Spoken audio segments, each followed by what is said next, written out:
Welcome back to Widen Your Lens podcast. My name is D. My name is Lucid. I'm with D, and we have a very special guest. You can hear how nervous I am because we have a very special guest with us today. He's a comic book writer, prolific Black man in the comic book industry that is really pushed forward a lot of careers that you might not even know about, but you definitely have heard of them. And I would like to really introduce Dr. Michael Davis, the co-founder of the original Milestone comic and writer of the original Static comic. And just want to say welcome. I know we're in the beginning. We have applause later on in the video.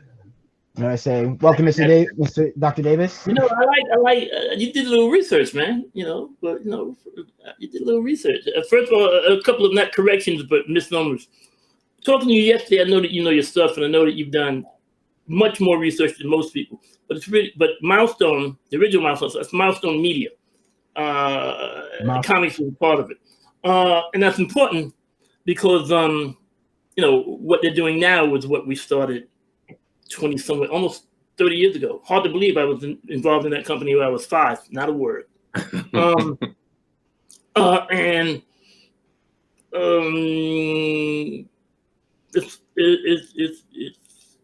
That's it. Usually when people do, that was, other than that, your introduction was straight on. I like the doctor thing, man, because most people they don't appreciate that because we have to give respect.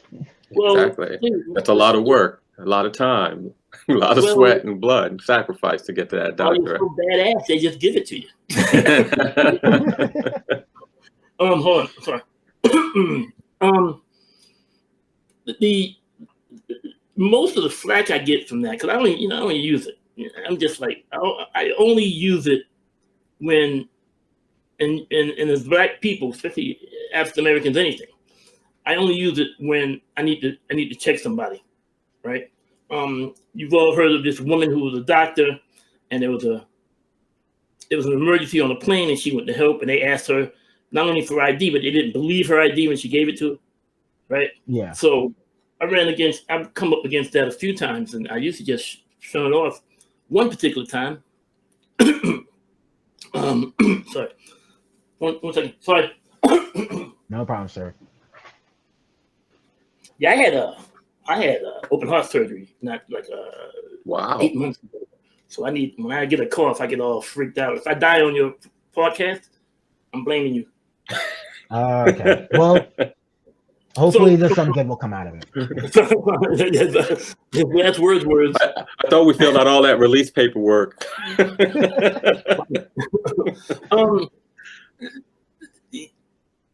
We Black people in and of itself, we are always questions on our resumes, right? So one particular day, you mind if I use art for this? Please. Right? No, that's fine. Yes.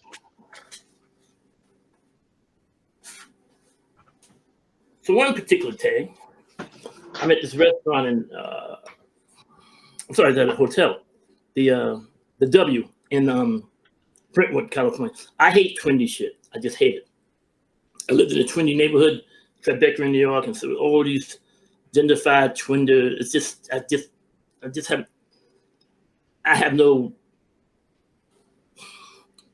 I'm looking for a politically correct word. Wait, who am I? I'm not politically correct.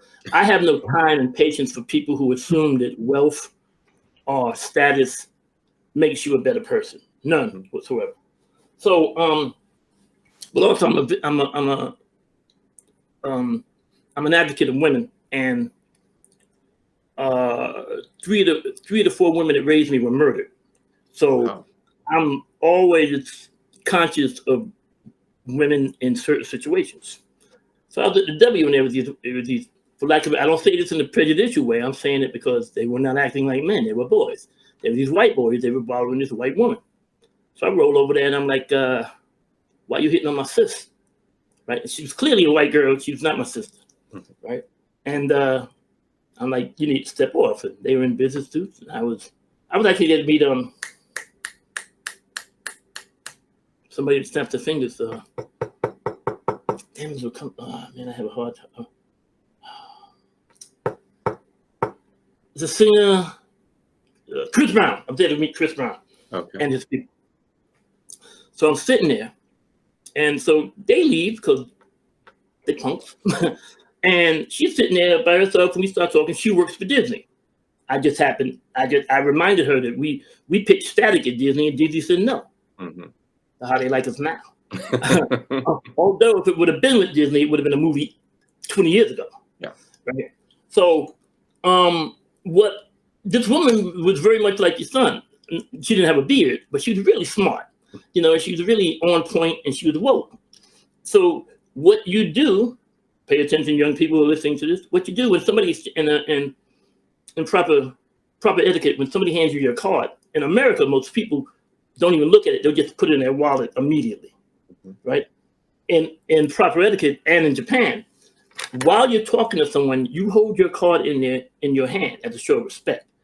You do that in Japan when somebody hands you your business card and you don't even look at it, and they put it in and you put it in their pocket. They may still talk to you, but your business has been done, right? So if you don't want to hold it, if you're at a dinner or something, you leave it in front of you, right? So my card was in front of her, which is this, right? And that's not a business card. It's a calling card because it doesn't say what I do. It just says my name and my title, and on the back it's got my information, how to contact me. Mm-hmm. The MOTU, which is also on my business card holder, stands for Master of the Universe. So that's how I roll. So her boyfriend shows up like 20 minutes late and rolls over, and I get up. You know, she introduces me. He ignores me. I get up, and he looks at me and he goes, "What's this?" Looks at the card. Really? PhD? Do you even know what PhD means? Wow. And she's visibly embarrassed, right? Because she's such. I don't know the background, but she and I became friends, and she left him. But I don't want to front her online. That wouldn't be appropriate. So I said, well, actually, in academia, it means he said, oh, academia. I said, it means Dr. Philosophy. But Karen, if you're ever tired of this little bitch, it means pretty hard dick. And then he hunches up. He hunches up like he's a dude. You don't have no idea who you are. And then he left. Mm-hmm. I won't get into the rest of it, but we always got to. I mean, somebody out of the blue, and people online say, "Oh, you ain't got." Why would you lie about some shit like that? Exactly, especially today. I won't. She. One of my biggest problems is that I always, when somebody apologizes to me, I immediately, unless they're, I don't know, killed my parents and caused me to become Batman. When they apologize, I'm a Christian, so I forgive, right? I may not forget, but I forgive. And I'm often put into a situation where people are short-sighted and they don't realize what they're, the things that they're saying and the things that they're doing are not they're not beneficial to us getting the next further step. Along. Yes, exactly. So, you know what? This is going to come up later because it's now it's not an appropriate moment. I need some more drugs. No, I'm thinking. No, I'll get back to this later because it falls because it's something we touched on yesterday, and I'll touch on what I was about to say again later when we get to what it is we touched on yesterday. Yeah. Because it applies there. Okay, but yeah, I get that all the time. Oh, I got it. I remember it, and I don't. Then I'm done with this. I got it. We had this conversation yesterday about Gordon Parks. Yes. Yeah. See, your son knew peripherally who Gordon Parks was, But I'm sure yesterday when you get off the phone with me, you dug into that man's life, right? Yeah, I bet. Yeah. Yeah, he's like, they call him the Black Da Vinci, but I call Da Vinci the white Gordon Parks. So, the Michael Davis Auditorium is at the Gordon Parks Academy in East Orange, New Jersey. I was about to speak to the. I do a lot of public. I used to do a lot of public speaking. The last public. My last keynote was going to be at a graduation a couple of years ago at a very prestigious Black university. I'm not going to mention it because universities should not be penalized for the actions of one person. Yeah. But you all know it's one of the biggest, and I'm going to get in there. Right. So I get a call from this woman, and she left the message, and I knew exactly what it was about. Frankly, she called to just totally disregard me, just to dismiss me and to insult me because she did some research and she found out that there was no Michael Davis Auditorium in the Gordon Parks Academy. And I'm like, oh yeah, it is. I knew exactly what she was doing. And at the moment I heard that, she said no, and I let her go on. And she's like, we're gonna cancel the check. We're gonna do all the rest of this stuff. We're gonna do this, that, and the other. We insist that you get that money, because they pay me half in advance. Yeah, it doesn't matter. And I let her go on. Right? And then I said, well, I'm sorry. She says, really? Well, let me get my staff so you can apologize to everybody. I'm like, you don't want to do that because you want the staff to know how much of a dumb bitch you are. I went right there. I went right there. Right, just a white woman who worked for a very big Black institution. Mm-hmm. Right. She said, "What did you call me?" I said, "Dumb bitch." I said, "Because you're right. There is no Michael Davis Auditorium or Gordon Parks Academy in Kansas City, Missouri. It's in East Orange, New Jersey." She had no idea. I mean, she didn't even do. It's all I did was a simple Google search. Yeah, her due diligence. I said, what would I be doing in Kansas City? I mean, what would that? what possible? Well, you know my background. You know I'm not that nigger. What possible reason would they have to put Kansas City? Yeah. Home of Hallmark. I'm like, no. She's like, whoop. I'll give you a minute to form your apology. And then I hung up. She called me back in tears. And I'm like, damn, I really wanted her to call me back defiant. But I forgive, right? Which is why I'm not outing her. And I'm not, but I find that African-American creators, there's not a whole lot of that going around, right? Because Brother Man and Milestone had a serious feud for years. I talked to the guys that love that book. In today's political climate, if you're a Democrat, you have to hate a Republican, regardless. Which is ridiculous. Yeah. No matter what it is. If Obama would have cured cancer, it would have been he cured cancer. But what about those good people who are making their money off of the cancer drugs, which are no longer going to be in business because of Mr. Obama? It's like, why didn't he do it sooner? Why? We know he was complicit in the murder of Abraham Lincoln. I mean, it's dumb. So he crashed Amelia Earhart's plane.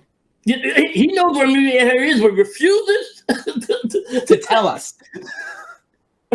Right. So it's nuts.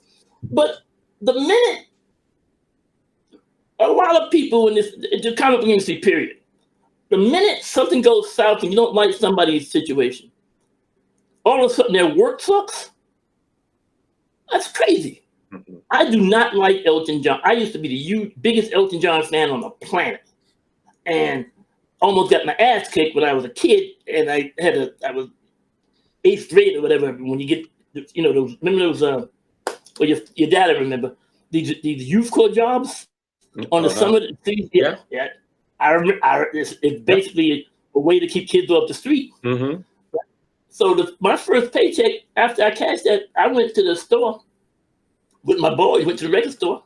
They're buying James Brown. They're buying the Temptations. I'm asking for Captain Fantastic and the Brown Dirt Cowboy. Elton John, because we didn't have FM. What was FM? I listened to WABC, and I like Elton John.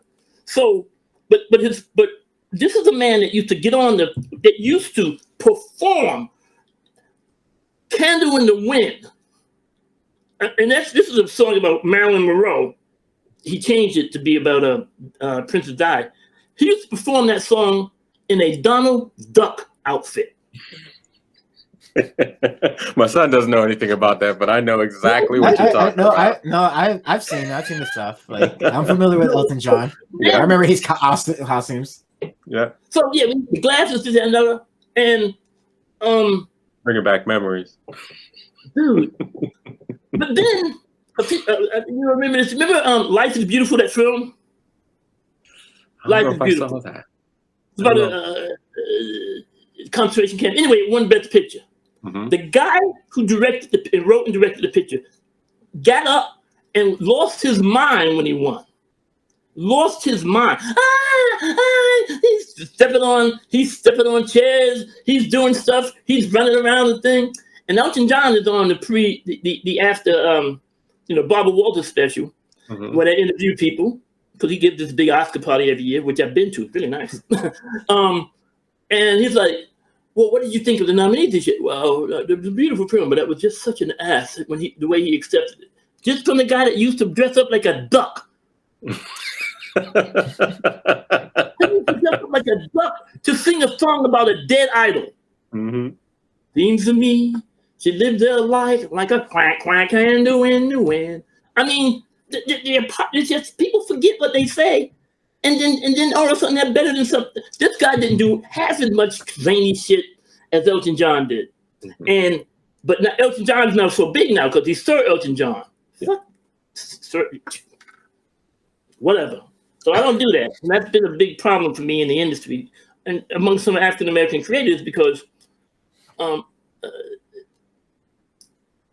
I don't hold grudges and shit, and people and I don't spread rumors. Right? I put a guy on the black panel. Who in print called me a house Negro. Wow. He doesn't know that I know, because he doesn't know that I know that he said that, but because I've never gone public and said X, Y, and Z said this about me. Because and why is he on the black panel? Because he's one of the best writers in the industry now. Right. So then the point of the black panel is to get access to people like him, and so that we can have more people in the business. That's the point. Each one teach one. Yeah. Right? I'm not about to get upset because he said something stupid. He probably said, I'm not. I can't be that guy. I'm my mom's son. My mom didn't teach me. That's a lesson that bears repeating, especially for our younger folks, but even for folks my age. That. Dude, the whole what's the point of tearing someone else down? How is that going to lift you up? And a rising tide lifts all boats. So if you see someone doing well, praise them. So I understand that. You introduce them to another person, to somebody who can help in the struggle, right? I don't get that. It's like people like, well, why aren't you suing Milestone? Why? Yeah. I got plenty of reasons why. My experience are Ropes and Gray. You get a postcard from Ropes and Gray. You shoot yourself in the head, right? Because they don't play, right? And there's all sorts of reasons to do things, but there's all sorts of just because you can do a thing doesn't mean you should do a thing. So what am I going to do? Dennis Cowan was my best friend. Am I about to go through that anguish and deal with this shit for a buck? Right? Yeah. But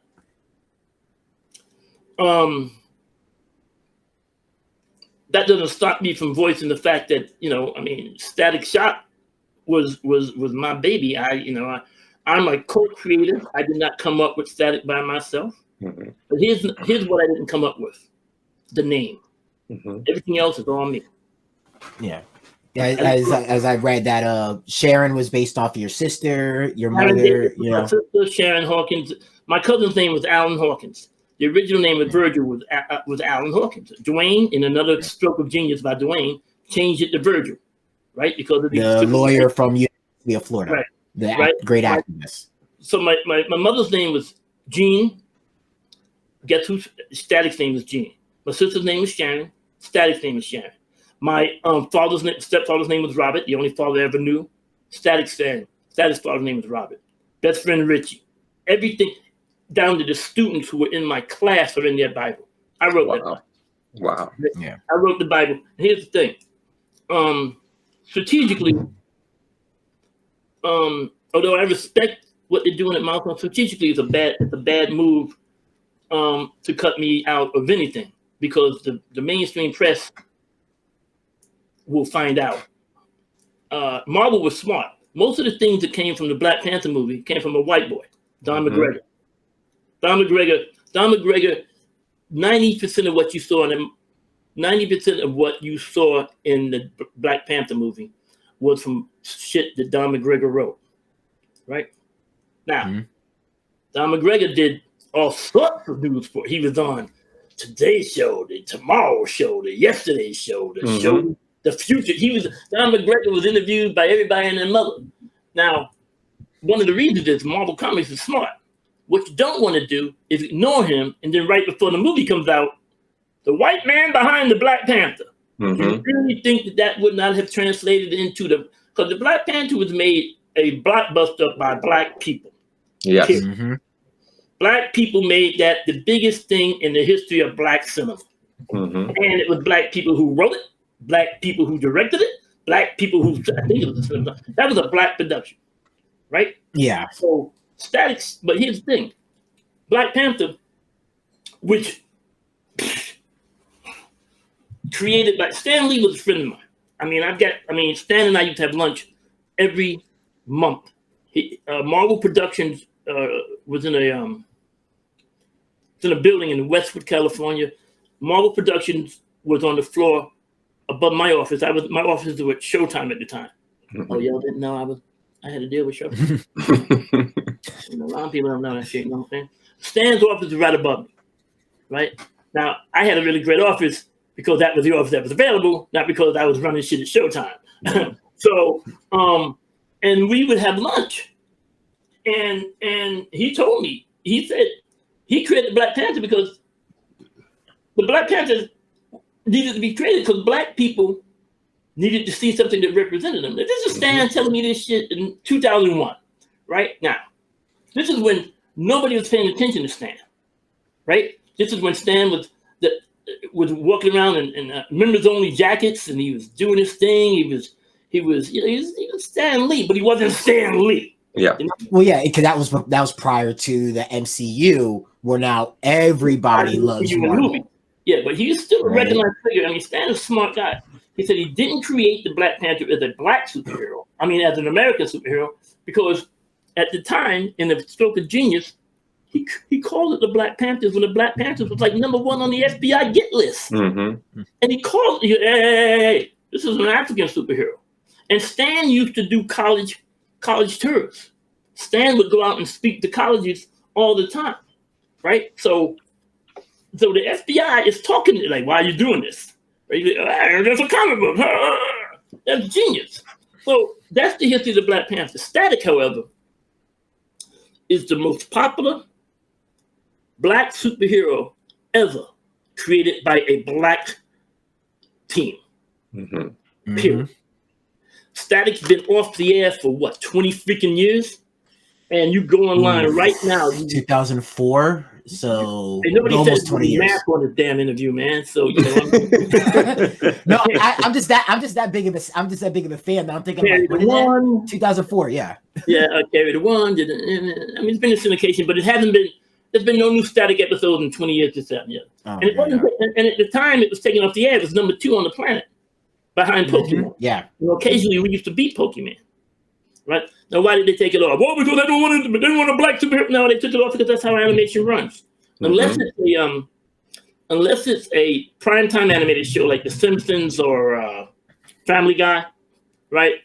Those are deemed like regular network shows. Mm-hmm. They'll go on until they stop. In animation, you do 2 or 3 episodes. I'm talking 2 or 3 years, 4 years, and then you get, I don't know, 70 somewhat episodes, and you stop making them. Mm-hmm. Because every 7 years, you've got a new group of people who haven't seen it. So so static will run forever because every 7 years you got a new person turning 7 who's starting to watch that stuff. Yeah. Right? Into perpetuity. That was one of the genius things of Michael Eisner, who was running Disney. Do you believe that people were saying, "Hey, we should never put any Disney stuff on video," because Michael Eisner's like, "You out of your freaking mind," right? Of course, we're gonna put it on video. It's gonna be a limited. Not now. You want it? It's dead. Yeah. Right. And who do we have to thank for that? Genius. Porn. Streaming. The porn and the internet revolutionized video sales. Mm-hmm. All the stuff that you see, the HD DVD or HD DVD and Blu-ray. Special features behind it. All that shit's for porn. Not that I would know. I just heard it. You know. I mean, it's a fairly known fact that like between the battle between HD DVD and Blu-ray, porn was the one that decided that it was Blu-ray, and that's why that industry won, because porn released everything on Blu-ray. It was easier for them. Well, it's like the biggest, one of the biggest mistakes Sony ever made when they wouldn't share the technology for Betamax, right? So the industry came up with VHS. With Betamax, what happened to Betamax? It's gone. Well, they still use beta in the television industry, right? But it's not. It's changed. But now, what is it now? Remember Netflix came out when you used to get the envelopes at your house? Yep. That used to be there didn't even have a streaming service. Man, the giants! I'm with it. They were so thrilled. Now they were trying to compete with Blockbuster. Like they're like, we're going to shut down Blockbuster. Yeah, right. But Netflix is now the hottest studio on the planet. Yeah. This is crazy. It was in second hottest studio, Amazon. And none of this stuff came from the industry. It came from people. Netflix came from people renting videos. And now the industry's courting them. Blockbuster came from a guy selling books. Right? Now I'm not Blockbuster, Amazon. You know. So the next big thing, here's the thing with static. So the industry, the real journalists have already contacted me about talking about static because of the backstory. The backstory is my sister was murdered, my mother, I mean, it's really a story of a family. I created static not by myself, just 99.9%. No. I created the Static Bible, excuse me. I wrote the Static Bible for something it really wasn't about static. It was about his sister, Sharon, to give my mother something because of her, my sister had been murdered and my mother had lost her firstborn child and her mom. So Static was created to give her something that she could watch that would still bring my sister back, life, that my sister would live on, so to speak. And that's a hell of a story, right? That's a hell of a backstory. Yeah.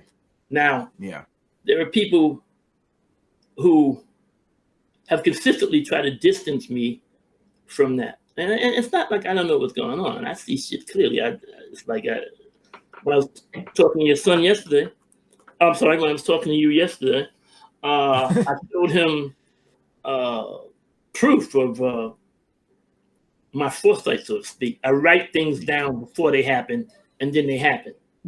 Like I said in 2014, Tiffany Haddish was going to rule the world. A year or two later, she's on the cover of Time magazine. Right? I said that I had an inkling that Milestone was going to exclude me. It's politics, it wasn't personal. And I said this clearly. I said, I mean, you read the article, right? The Milestone contract. I started going through it, but then with all this technical, I hadn't had a chance to finish. I went through the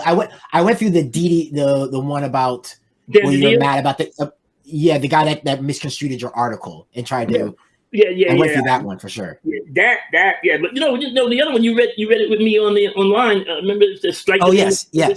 Yeah, and I just put it out there because I see plans. I see stuff way before it happened because I take myself out of the equation. What would I do if faced with something which would be damaging if I let it go? And I've been accused of being a loose cannon. So this country was founded on loose cannons. This planet, our freedom. The African American experience, which is the American experience, because African American culture is predominant pop culture all over the planet, right? There's nobody dressing up like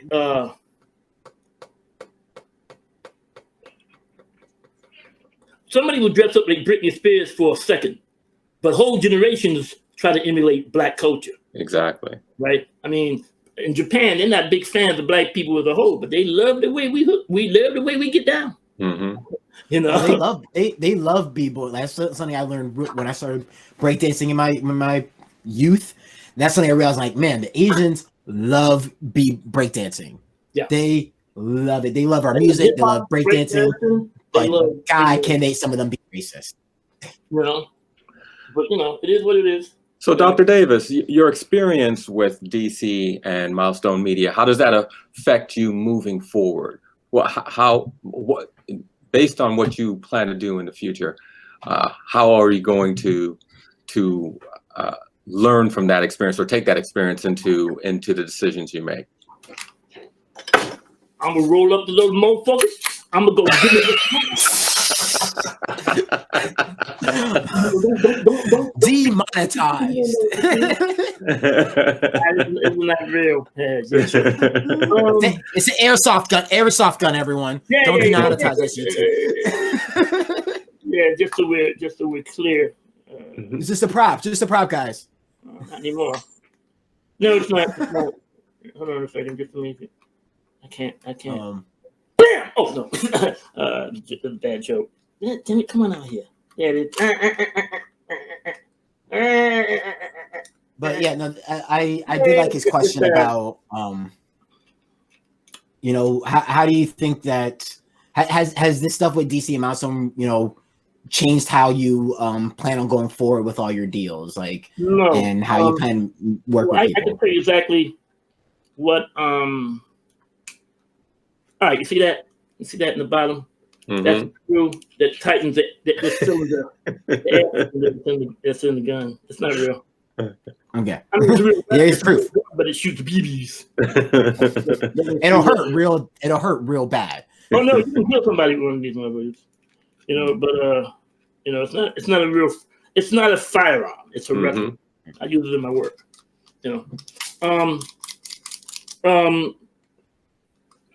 That's not to say I am not equipped with real firearms. If you feel like coming over to my house, that's fine. I'm not dying. You read the article. Some of the questions and answers when I had to school that guy. Yes. Right. When I went down and I said, there's no love between DC Comics and I. Here's the thing. I'm a present administration. First of all, Black people run DC Comics now. Period. Really? The woman in charge is a Black woman. The man second in command is a Black person. One of the things that I've learned in the entertainment business is that relationships are everything. Right. And some of my relationships, you don't question. It's like there was a person at DC who just did not like me. And the reason he didn't like me is because I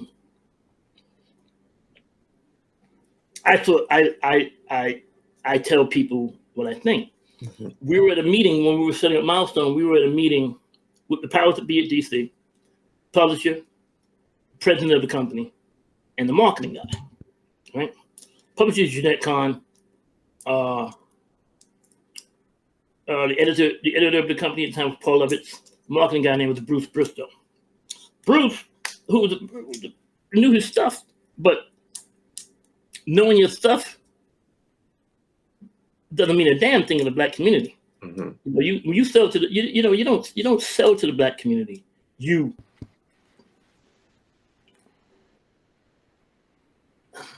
don't sell to the Black community. To sell to the Black community, you got to be accurate. You got to be truthful, and you got to be truthful. They pander to the Black community. It's like if you're a white boy, if you're Eminem, you get respect. If you're Vanilla Ice, you get to be a trivia question. Right? It's just as simple as that. You have to engage with us. You have to become part of our community. Yeah. You can't just come and hawk your goods and then walk away. And even Eminem is a little iffy among some on the Black community. Well, because his earlier shit, he used to say nigger all the time. And his earlier stuff. But he was smart enough before he got to be crazy big. He said, you know what? I'm not saying that anymore. I don't have a right to say it. Right? All right. And you can security and Chuck D wouldn't have been hanging out with that boy because Chuck D is all about being righteous. Right? I mean, so at one point, the marketing guy was like, we want to introduce these characters in silhouettes. We want to introduce them in. First of all,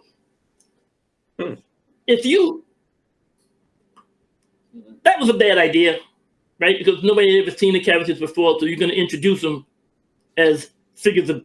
It's a bad idea, right? Then he wanted something which he fought for, which is authentic language.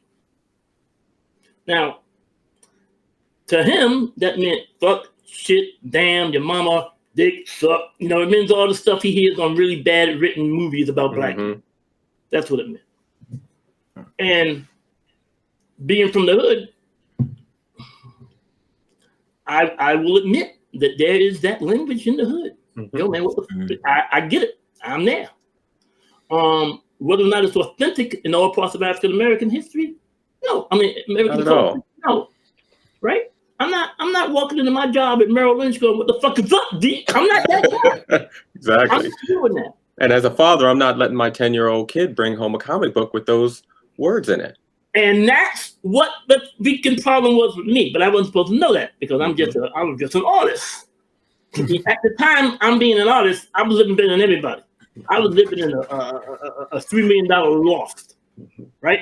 Because I'm like, that shit was crazy, right? I mean, I was like, what, 5 years old when I was at Milestone? That's 30 years old. So I know, but it's about business, and in business, it's revenue versus it's overhead versus revenue. The head of Nabisco. You know what his next job was when he left Nabisco? He ran IBM. You may be thinking, what the crackers got to do with IBM? Got to do with computers? Nothing. But he was a CEO, right? He was there to expand the business, not to bake cookies. He was there to deal with revenue and overhead. So he didn't have to know anything about computers except that they made them, right? Hey guys, you guys keep going out. There's something going on at my door. I'll be right back. You guys keep talking. Say police. It's a problem. so you know, he didn't know anything about it. Now I was trying to be a nice guy. I was talking about, we know, because I wasn't interested in whether or not this man had watched the wrong movies. I was interested in the Bible Belt. This was the time of Sister Soldier. This was the time of Cop Killer with Ice-T. The amazing thing about this, the Ice-T thing, man, is Ice-T went on, had a record called Cop Killer. They pulled it from the stands, which made it, of course, everybody wants it. And then for the last 20 years, this boy's been playing a cop. Yeah. I didn't even think about that. That's hilarious. How do you sell that? Here's the thing. We're gonna do this new NYPD do. Here's the thing. Here's the thing. How about if we break the barrier here? We bring up somebody that nobody would expect to be a cop. Ice-T. What? Yeah, we gotta go cop killer. We'll make him cop. I don't care anything about how he got the job. I want to know the guy that pitched that shit. Yeah. I want to know how he can. That's the thing. It's like people like Helen Keller couldn't see, couldn't hear, had no sense of profound. Yet she becomes this remarkable woman. That's very impressive. Mm-hmm. I'm not interested that much in Helen Keller as I am in the person who taught Helen Keller. Right? It's like, yeah, man, I like the Lakers, and I used to work for Magic Johnson. I mean, I ran his animation business, and as an ex-teacher, yeah, no, that's a big deal. It's like, well, who was the one that taught them? Well, I get that. We were talking about muffins, man. Were you? I can hear you the whole time. So. Oh shit. So just threw me off my game. Oh, my bad. So he's telling me all this shit, and I'm like, well, man, things are a little different than the African American community, and they are. And this I actually learned from Magic Johnson. Black people and white people are very similar, but it's the little things that make us different, and it's the little things that define us. Black people go to the movies, and whatever we eat that night, we eat at the movies. Mm-hmm. We don't go to dinner in the movies. We go to the movies, we eat popcorn or a bird or whatever. No, whatever we eat. Hot dog. That's our dinner. Mm-hmm. Afterwards, back when there was no plague killing us, we may go to a club afterwards, or we may go to a bar, or we may do something else. But white people, I gotta hurry up with our order because we gotta make this 3:00 showing of On Golden Pond. It's the same, but it's different. It's the same, but it's different. That's a big deal. That's why Magic Johnson Starbucks are like Renaissance meeting places. Mm-hmm. Like Magic Johnson talked the CEO of Starbucks of giving the only franchise ever given by Starbucks. Right? And it had nothing to do with the fact that he was an NBA player. Because you can get a meeting because you're an NBA player, but you ain't getting a Starbucks franchise. Exactly. Yeah. So I had a guy a few years ago, and I liked Shaq. And he was he was a voice on Static. We did an episode with Shaq. I do remember that episode. His management at the time was trying to get him to be on the Black panel. I'm like, why? Because this is before he did anything in animation. Mm-hmm. This is before he couldn't believe that I'm like said no, right? So man, Neo had to call me. His people called me to get him on, and then I had to speak to Neo before he was on the Black panel because I didn't know that Neo was a big comic book fan. I didn't know that Neo did science fiction movies. I didn't know anything about that, right? But you just because I'm not putting Madonna on the Black panel. Madonna, if she starts a Black comic book company, maybe, then ask her some interesting questions. Why are you starting a Black comic book? Well, yeah, I mean, that's who you put on. That's yeah. So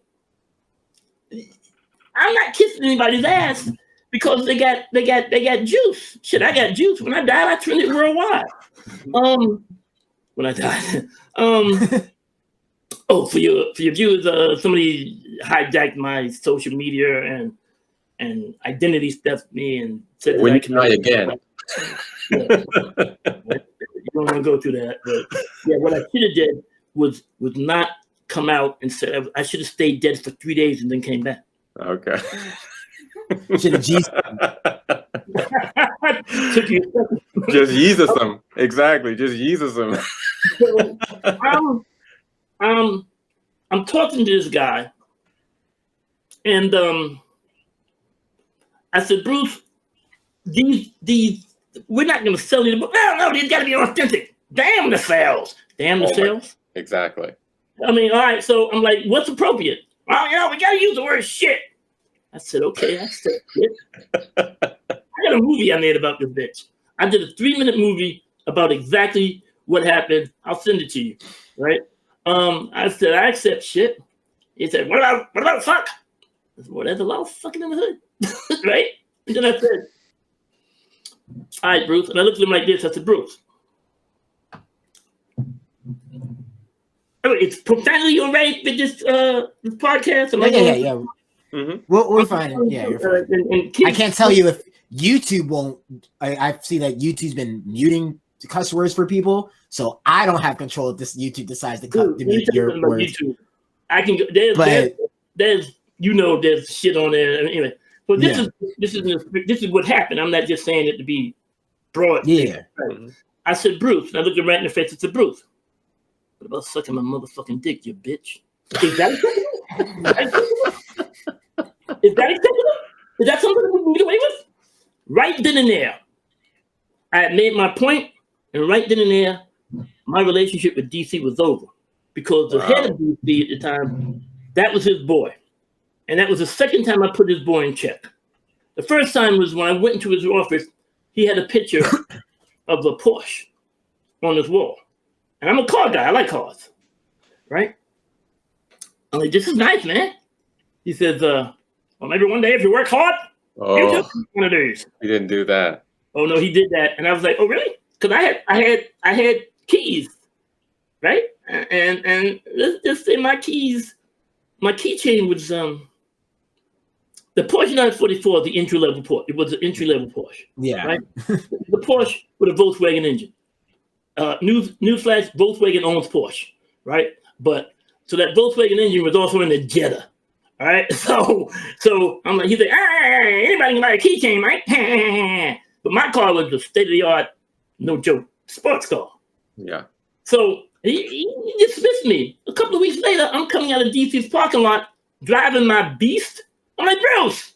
He looks at me and don't just say hello and just keep. So now he feels like shit because I'm not there, whatever. Mm-hmm. So now. DC, the fix is in. I can't.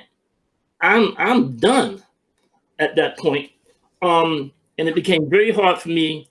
We had to pay to play at Milestone, meaning, if our income fell below a certain level, DC Comics would have to make up that difference, because we were all going to do nothing else but Milestone. Nothing but Milestone, right? So that means everything else I was doing, once it was done, I couldn't go back there. So I'm giving up careers for this bitch, right? So I'm living in a $3 million loft in Jersey City in 91, 92? Now, in today's dollars, that's $4 billion, right? So I'm living in this 3-story loft. And how bad my loft was that when Milestone used to have high-level meetings, they used my loft in Jersey City. So I'm doing well. I'm driving 2 sports cars. You know why I got 2? Because I didn't want to turn around when I had left my house. I wanted to go one direction or the other direction, right? I'm living large, right? I'm living large, but I'm newly married. And I'm looking for pictures of the loft. I'm newly married, and things are fine. My wife is first generation Cuban. I mean, Cuban Americans born in this country. So she's thinking we living behind our means. We're not. So shit, man. We're not living beyond our means. I mean, because I could afford it. But DC, my income from Milestone, we didn't take that. Only person that took a salary was Derek Dingle. Okay. right? Because he was he wasn't creative. Well, Dwayne got paid for being editor-in-chief and writing. Dennis got paid for being art director and drawing. I got paid for being head of special talent and special projects.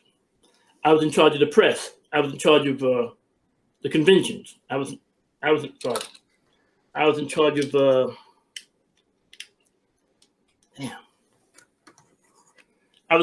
the press, conventions.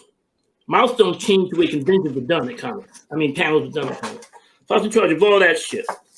Now, one of those jobs would have been, and I was drawing, but the income, I wasn't getting paid for that. I was getting paid to write and draw static since I created the universe, right? Mm-hmm.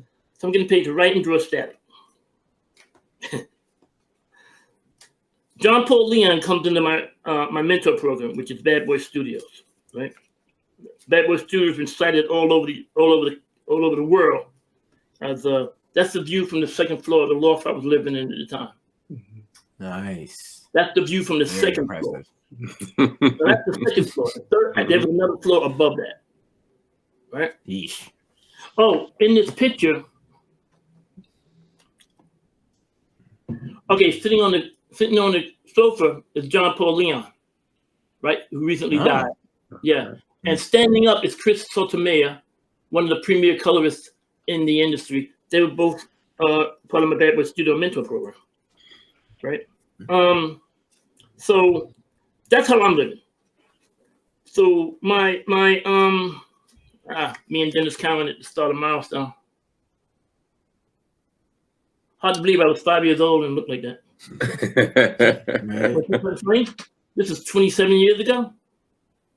Those are the exact glasses I'm still wearing today. Lower it a bit. Lower it down a bit. There we go. Now we can see it first. Yeah. Yeah. I still get those. I'm wearing those for. The only thing difference is I just get my lenses. My lenses replaced. Out. Yeah, my subscription changes. Original Milestone jacket.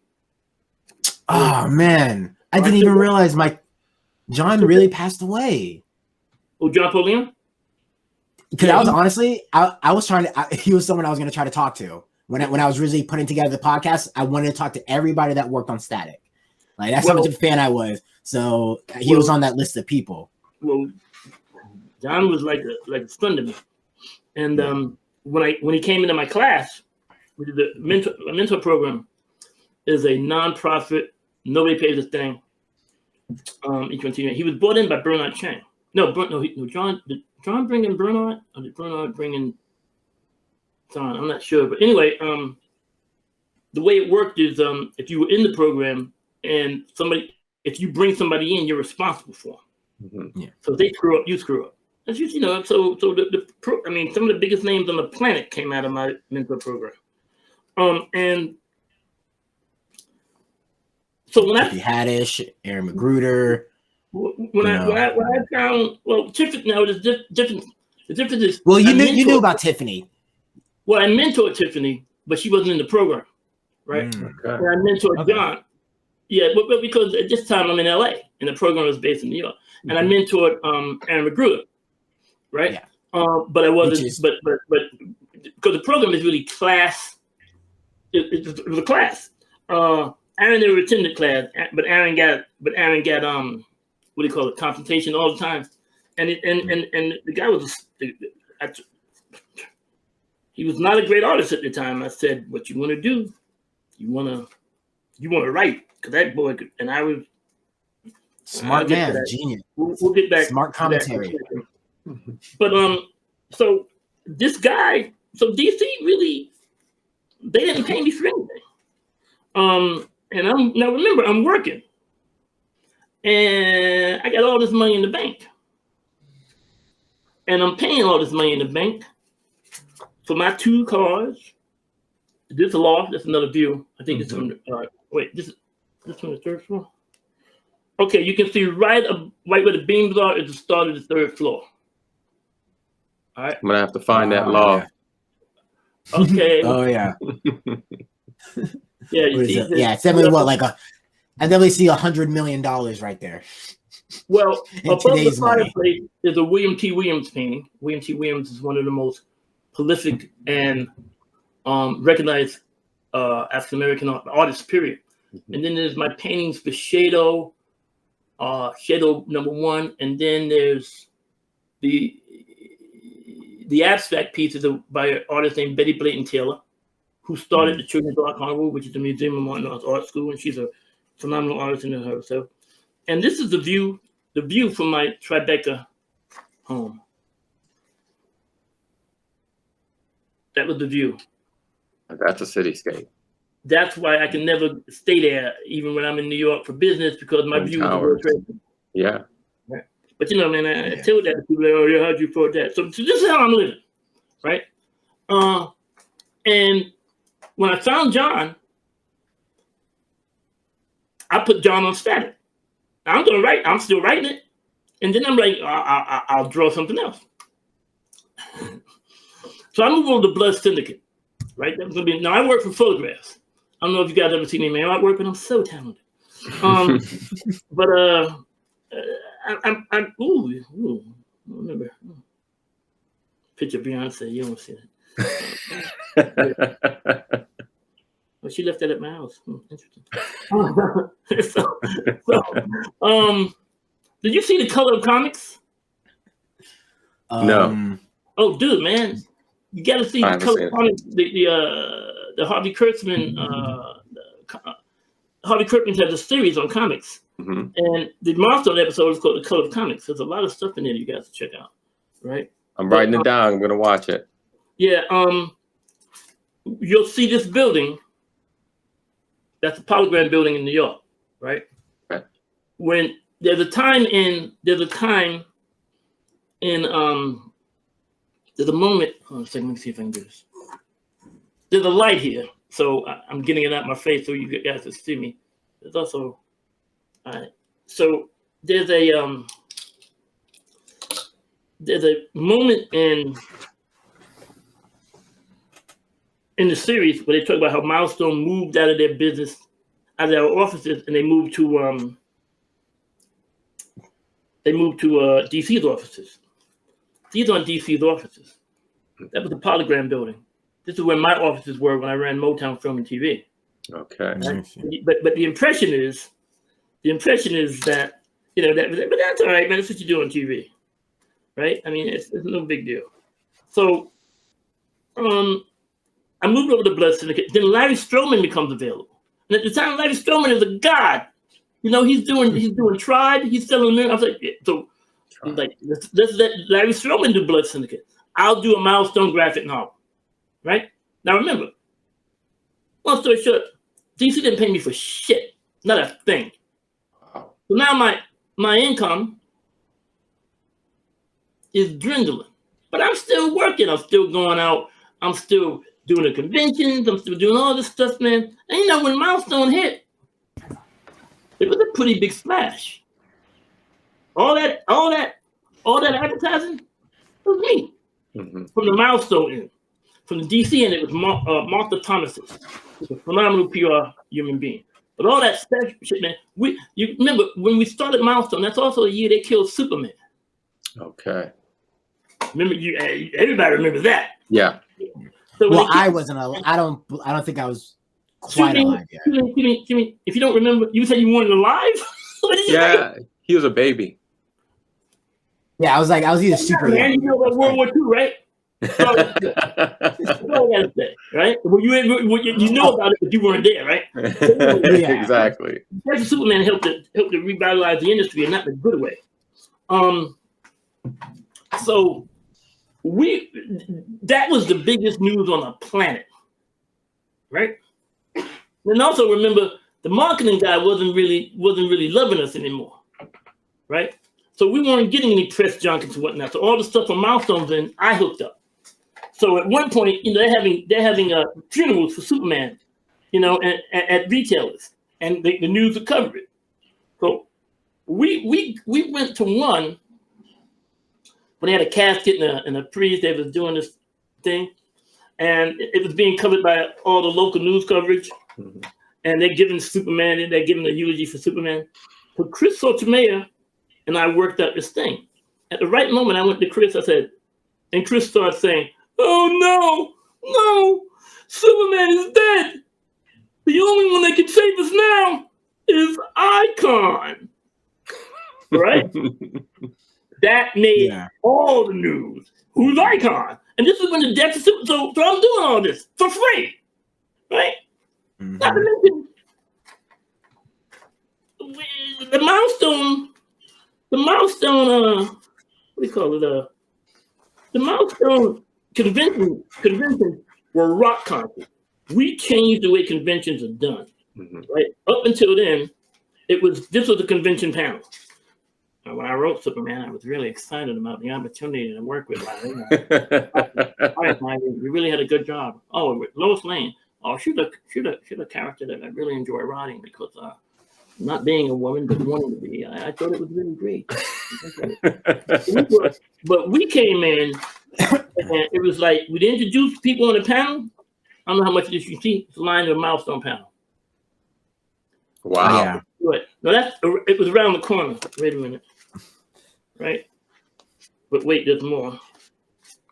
So the MCU line for Hall H. Oh yeah, that is Hall H. That was Hall H. Right. All right. Oh yeah. We the Hall. Our milestone. We were in Hall H, and I got a shot of the down here. I got a shot of the. I got a shot of. Oh, there's another shot of the crowd. Yeah. Yeah. Even that, I wait, I get the light out the way. You mean I can tell how old that is, like how different just the lack of decorations when you go to San Diego Comic-Con now. Yeah. That's wait to get in the Hall H. Mm-hmm. Right? I think this is right when they moved. Yeah. So it was crazy. So hello, how you doing? I'm gonna call her. Yeah, but now I just see that hallway and I just see posters, things hanging up there, people in costumes every second you see. In the halls of Comic-Con, none of that stuff. You're thinking about the main convention. Like the main convention walkway. Yeah, in the hallways getting into the panel rooms, there's none of that. There's signs that says this way. But yeah, I mean, it's been a while, but I just feel like I remember like more decor, right? Than walking around like that. Okay, so here's a shot of the crowd. Yep. That's a serious full room. Got standing room in the back. Yeah. Oh, we always have standing room. I still get that. But here's me on stage. And we would introduce everybody. You can see people sitting at their. Are they on there yet? Yeah. Yeah, and then we would open up the panel for questions. Wait, me and what's his name? The guy that was on LA Law. What's the guy's name? Excuse me. I got all sorts of pictures in here. I got celebrities up the yin yang. Right. So. I'm not getting paid. I'm complaining about that. And then I'm come home one day and my wife is crying because I bounced a check. Okay. That's me, second row in a Bill Clinton conversation. There we go. Yeah, man, I've been to 2-0 races. Had an exciting life. Yeah, well, which is always disputed. So so now I'm out. I'm trying my best to get paid, and I leave. Right? I was forced out by this particular person at one of DC. them. At DC. I was forced out. Now that's how politics are. That's how internal politics are. That's how business runs. You know, it's just the way it is. Right? Except it goes a little deeper than that. Now remember, anything I say can be disputed by anybody, except you can't dispute it, and they'll never dispute it because that shit is because what I could be saying now is slanderous if it's not true. Yeah. So what had happened was, I thought people learned that I'm free, and nobody really knows my network. Nobody really knows how I roll because I'm not that guy. So, but the minute it turns out that I'm free, Disney, Universal, Motown, Sony are all looking to offer me deals, right? I go through all of them. I elect to go to Motown because I got a call from Clarence Avon, who is now, the Black Godfather, that movie that Ricky Hudson did. That's all about Clarence. Okay. Clarence is my mentor, and Clarence is one of the most powerful men in business, right? One of the most powerful men in business. So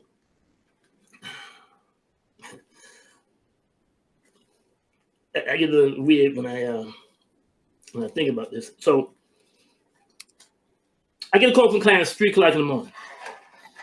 Now remember, I'm in negotiations with DC, right? I don't know. I mean, with Milestone. I mean, Motown. I don't know anything about this. But then the head of, first of all, I didn't know who he was until. Let me back up. Yes, I'm at Milestone, right? I get a call. I used to this day I answer all my own phone calls. If you got the number, that means I want to speak to you, right? Yeah. I answer my calls even when I was at Milestone. I mean, Motown CEO. If I give you my number, you're not going to get my assist. I'm going to give you a direct line to get to me. Hello. Yeah. Speak. This is Michael Davis. Yep. I want you to come to LA this month. I mean, this weekend. I'm like, sure. I'm getting right on the plane. I don't know who this was. Me and Stan Lee. There you go. Wow. Yeah. Oh man, I got pictures of Stan giving me the finger. So he called me the Black Stan Lee, which is funny. Oh, okay. This is either me going home after not seeing my kids for a long time, or when they dedicated the Gordon Park, when they dedicated my the auditorium. The auditorium. Yeah. It could have been when I was like, "You my kids," So stuff like that. These are your many illegitimate children. Well, why you had to go there, man? Why couldn't I have been married and just left? No, just going to get some milk.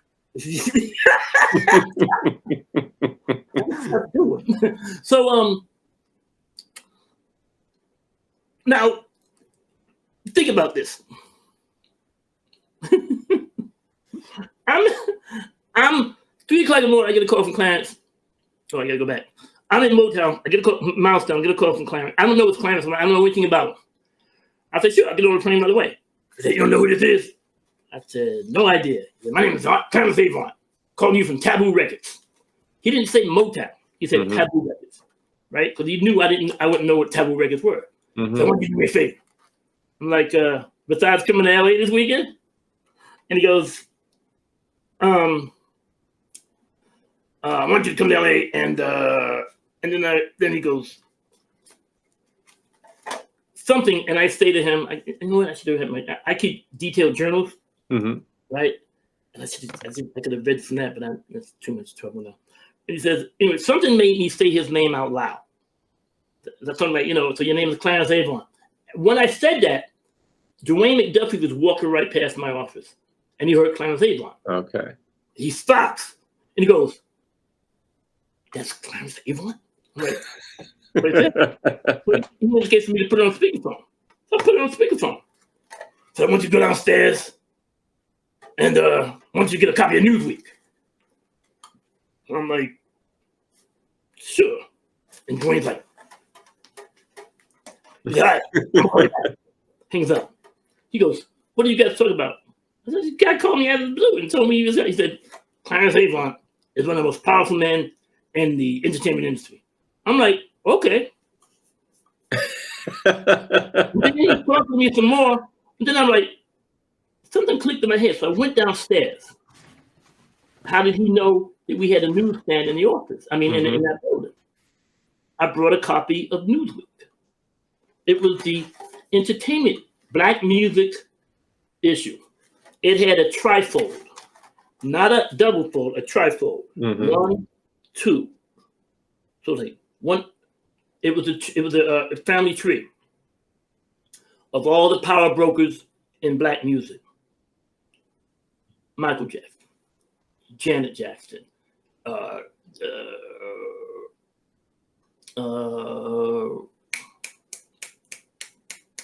Whitney Houston, the Daz Band. You name it. The biggest, most powerful forces in black music in the 90s at the time. All the lines, all of them converged in the middle at Clarence Avant. Okay. He's that movie, The Black Godfather. So I'm like, whoa, oh, that's Clarence. Okay. Took me to a conference with him, and I'm like, I want people to know I'm here. Mm-hmm. So I didn't get this off the internet. You know what I'm saying? So Clarence. So I'm like, okay. So he called me back. I said, Mr. Avant, hey, you know who I am, right? He said, I want you to come to LA. And I'm thinking he's talking to me about the entire company. Mm-hmm. No, he's not. I said, okay, I'll see what we can do. He said, no, just you. Wow. Right? And then I'm like, oh, wait, I can't come this weekend because it's my wife's birthday. He goes, what? I said, it's my wife's birthday. Then, hold on a second. Calls me back. He said, your wife like Janet Jackson? I'm like, she loves you. Janet Jackson and Babyface. I was okay with the Janet Jackson thing, but Babyface, I was like, he left his kittens, you know that, right? So he said, I got something coming for you. Now, you remember that scene in Coming to America when the courier shows up? Yeah. Like an hour later, a courier shows up at Milestone. A guy in a suit and a security guard. It was an envelope. It said, for Michael Davis, personal and confidential. Mm-hmm. In the envelope, there were 10 tickets to Janet Jackson at Madison Square Garden. Right? Wow. Second row.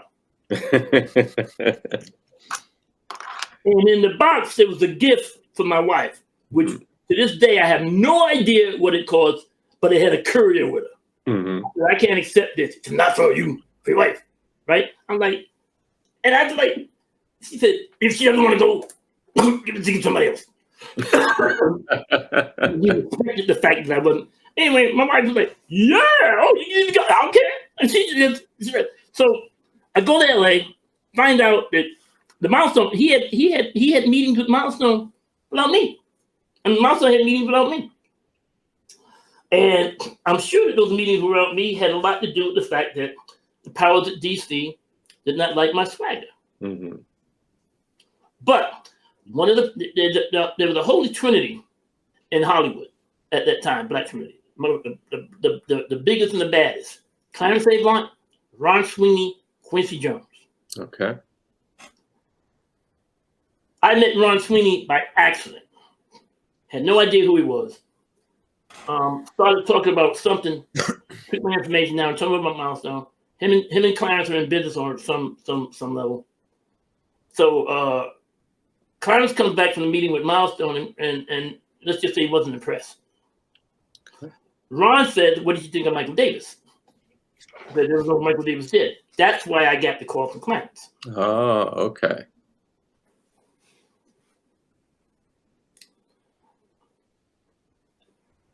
Then the phone call happens.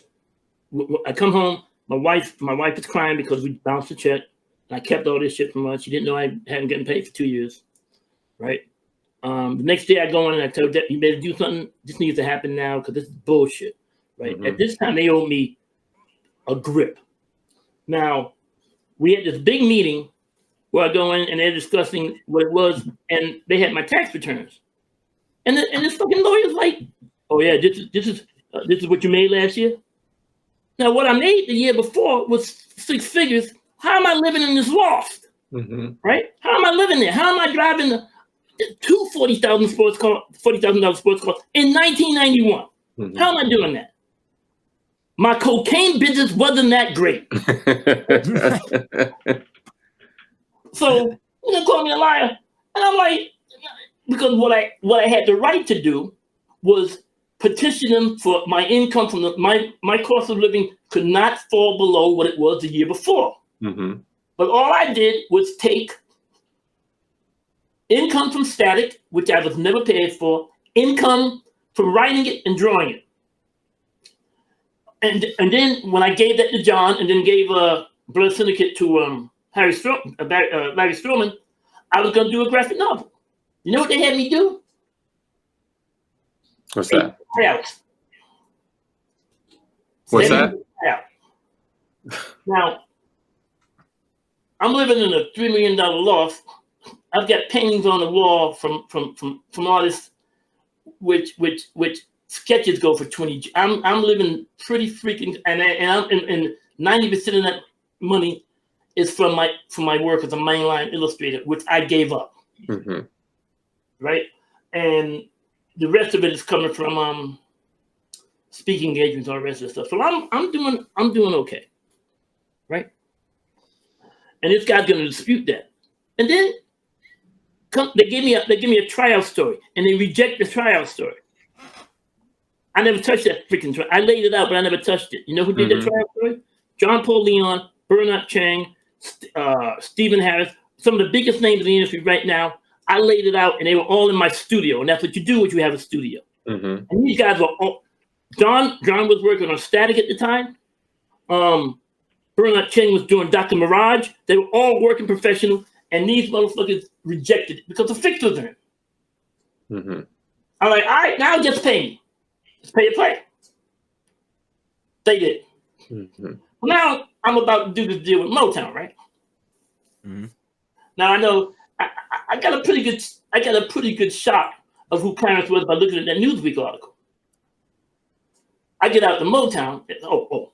Limo to pick me up. Oh, my daughter. That's free. Yeah, I married my daughter.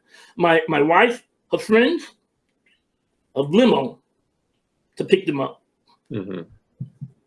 Take them to the concert, backstage tickets, and then rooms at the New York Hilton so they wouldn't have to travel back if they wanted to hang out afterwards. Mm-hmm. That's how Clarence treated my wife on her birthday. Nice. I was kind of mad I didn't go. So I'm waiting for my son to do that for me. Well, you know, man, he's been telling me about. He's like, I ain't never do nothing like that for my father. You know, no. So now remember, I'm still trying to do something to make this a milestone deal. Then this happens. Now remember, this is if I'm lying, I'm slandering this company, and I should be sued. Clarence is sent a note from an executive at Warner Brothers saying that I am still under contract to Milestone, and talking to me is a violation of that. Wow. Not only was it under contract, but I'm paranoid. I'm always thinking people try to set me up. You can't set me up. So for every minute of my day, I've got documentation. Not only do I keep journals, I keep everything. I keep phone log. If you're gonna say that I molested you, you better have a time and a date, and I'll show you. Well, at that time I was with Queen Elizabeth, out in the Hamptons, and people tried that shit, and so Clarence called me up and said, "Boy," and he tells me this shit, but Clarence knew it was a setup. Not only because I had sent my documentation, because when they vet you, this is how little respect that they had for me over at these things. They didn't think that I would send my documentation to a Fortune 500, to a company, which is because Milestone's parent company was Polygram, which was a pretty powerful company at that time. But the parent company was Philips. That's a Fortune 500 company. They vet everything. You don't. So I was already vetted. So Clarence said, "This motherfucker's trying to fuck your shit up." He's all about Black empowerment. Yeah. He's all about Black empowerment. Right. So you ever see the 5 Heartbeats? Oh yeah. You cannot. This part. This is off the record. You cannot use this footage.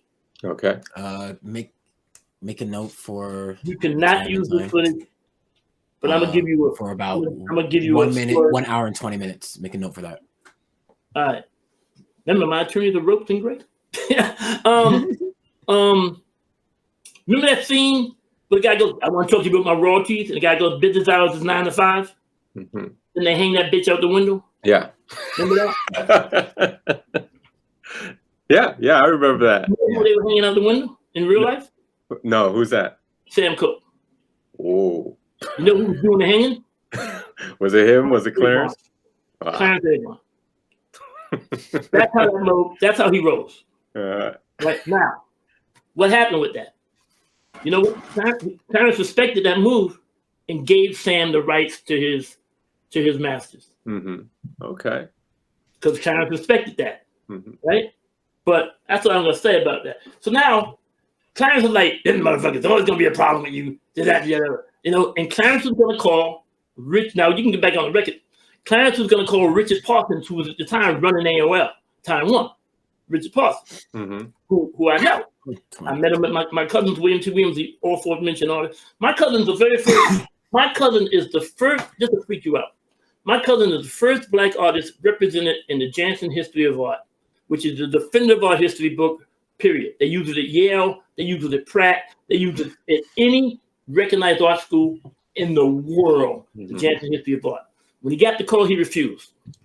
You know why he refused? He said, because until you recognize artists that came before me, Jacob Lawrence, Romar Bearden, Horace Pittman, people of that sort, I can't be involved in this. And Jansen paid. Now people think, "Oh, well, you run a political battle." No, that's got to cost hundreds of thousands, if not millions of dollars, because then they got to get permission from these families. They got to get the artwork. They got to do the histories. But my cousin was the very first person who was not only in the Jansen History of Art, but he's also the reason that Jansen History of Art started covering African American artists, which, as you know, is American art anyhow. And you know what? The painting that he chose for the Jansen History of Art to showcase. What's that? Okay. Oh man, I can't do this. You got it. All right, I can't. All right, hold up. Talk amongst yourself. If you want, you can always just send me the picture later, and I can put it No. up. No. I know I'm trying to get off the phone, man, but you're committed now. All right, here you go. Check it out.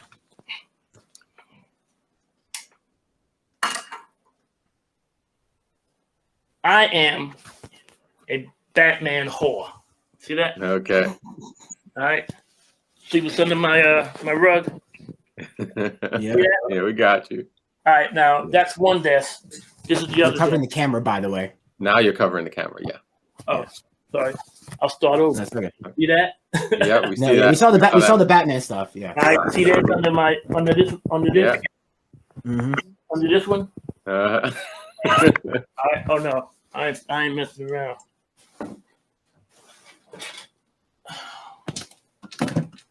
See that? mm-hmm. Oh, I'm a Batman whore. I'm a slut. So I mean, so with that being said, you would say that DC is still your choice universe? The painting in the artwork in the Jansen History of Art is called Batman. My cousin named it after me because I was such a fanatic. Yes, DC Comics is still my favorite universe because I don't look at people, because the person that was doing all this shit, who I don't want to screw up his legacy.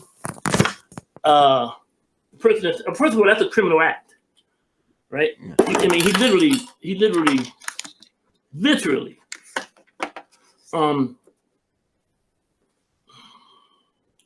I can't find my glasses. The ones I was wearing before. He literally sent a letter fraudulently to Clarence, but he sent it to Clarence. So that's the problem. So you can call me a liar all you want. You're not calling Clarence Avon a liar.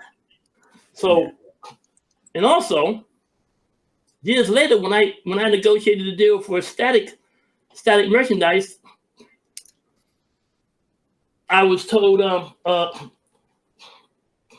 when I was negotiating a deal for static merchandise, Warner Brothers Communications called me up, and this is all to your first question, the other question. Warner Brothers Consumer Products called me up because they weren't able to.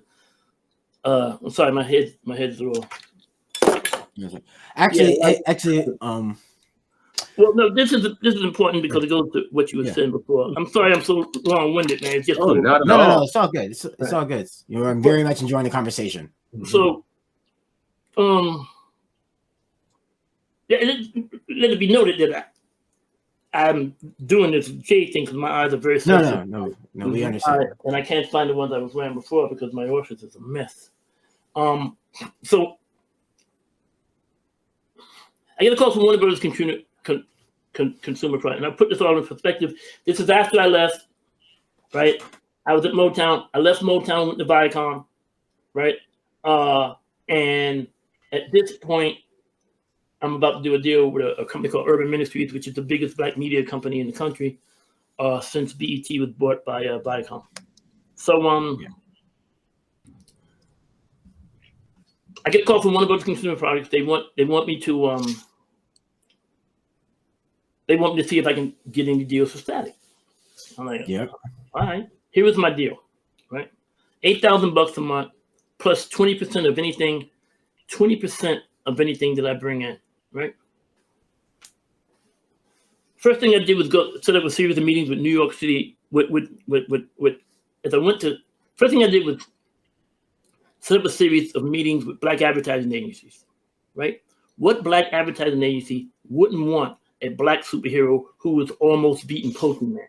Mm-hmm. Nobody's ever thought of that before, but it's a conversation we were having yesterday, man, about it's not IQ has nothing to do with how smart you are, it's how you reason.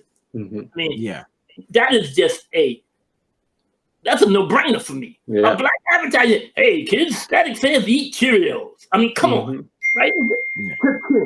Up with this bitch. Is that somebody? Somebody just text me. But I got 14 phones around here. Because I'm paranoid about being. So you're saying so the difficulties. So in terms of but this is groundbreaking what I'm about to say. Mm-hmm. So I set up this deal with a company called Uniworld, their black advertising agency, right? Set up that deal. Mm-hmm. Then I set up 2 toy deals at Comic-Con. I'm rolling. I'm doing so well that Warner Brothers rescinds their offer and then offers me a position at Warner Brothers. Wow. Oh no! But it was a smart move for them Mm-hmm. because what I've already done, 20%. I'm a multimillionaire because these are huge deals, right? Not to mention the 2 toy deals, right? I get back to New York, and I'm told that the deal is dead because I was at DC Comics table calling DC racist. So a DC executive called up Warner Brothers Consumer Products and said to kill the deal. Long story short, went to a meeting between me and my lawyer and them, and I'm thinking, I was told that they thought I was going to come in and apologize. No. I was coming in because it was bullshit. It bothered me. So I let them talk, and basically they said that I was there. They had 2 DC editors. Again, if I'm saying this shit, it's slander. And it's a lie. And they can sue the shit out of me. They had 2 DC editors swear an affidavit that I was the person who was doing this at the DC Comics table in San Diego. Okay. Yeah, because unfortunately I was in New York at the time. They based that because I was supposed to be on a panel, but the Comic-Con schedule was set months before. Yes. They assumed I was still going to be at that panel, and so they set me up, except that I was in New York. When I said this at the meeting, I'm not going anybody. But the problem is, I was on the Sunday Today show. There's video evidence of me being in New York. Mm-hmm. So I'm like, hey, no harm, no foul. You know what? They asked me what I want. I said nothing. I just want the deal reinstated. They said no. So I'm like, all right, y'all want to treat me like a nigga? I literally said that word. Oh, nobody said that number. I said, well, tonight when I'm on the BET News, DET had just set up their news program, and I had a hookup.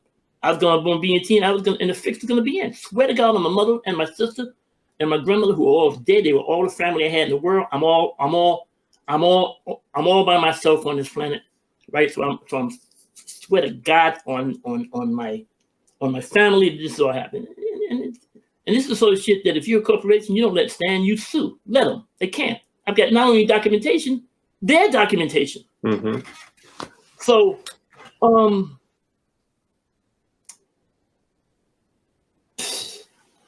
I get a call that night from a woman. Her name is Lillian Lasserton. She used to be DC's head legal counsel, who I liked. I said, Michael, if you pursue this, they're going to go after the people who brought you into the deal. And the people who brought me into the deal were on the Warner Brothers animation side, and they were really nice. Mm-hmm. One of them happened to be the woman that she was head of DC Comics for a while. President of DC Comics. Diane Nelson. This is before she was head of DC Comics, Mm-hmm. right? And I said, fuck it, just pay my lawyer, and I'm out. Now that's pretty bad, right? Yeah. No, wait. Think about it. Now they just excluded me. Now remember, I got a school with my name on it. I've got I'm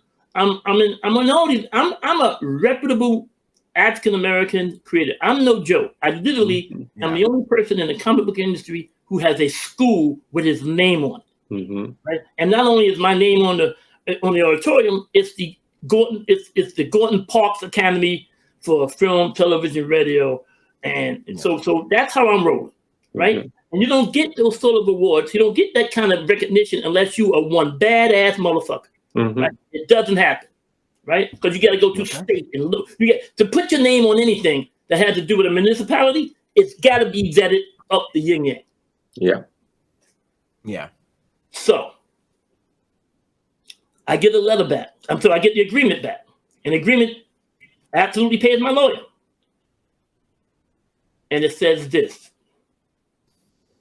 Under no circumstances from now to eternity can I think about, accept, position, do anything.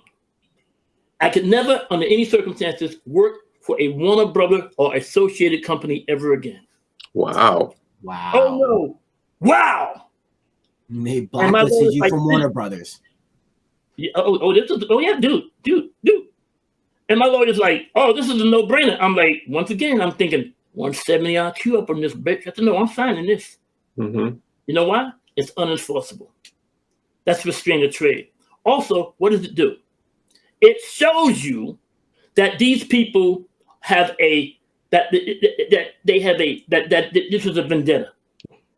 They try to set me up, then they're gonna punish me. And they keep thinking it's about money. It's never about money with me. I could have $3 in my name, and if somebody needs $2.99, if you're somebody I care about, I'm giving you $1.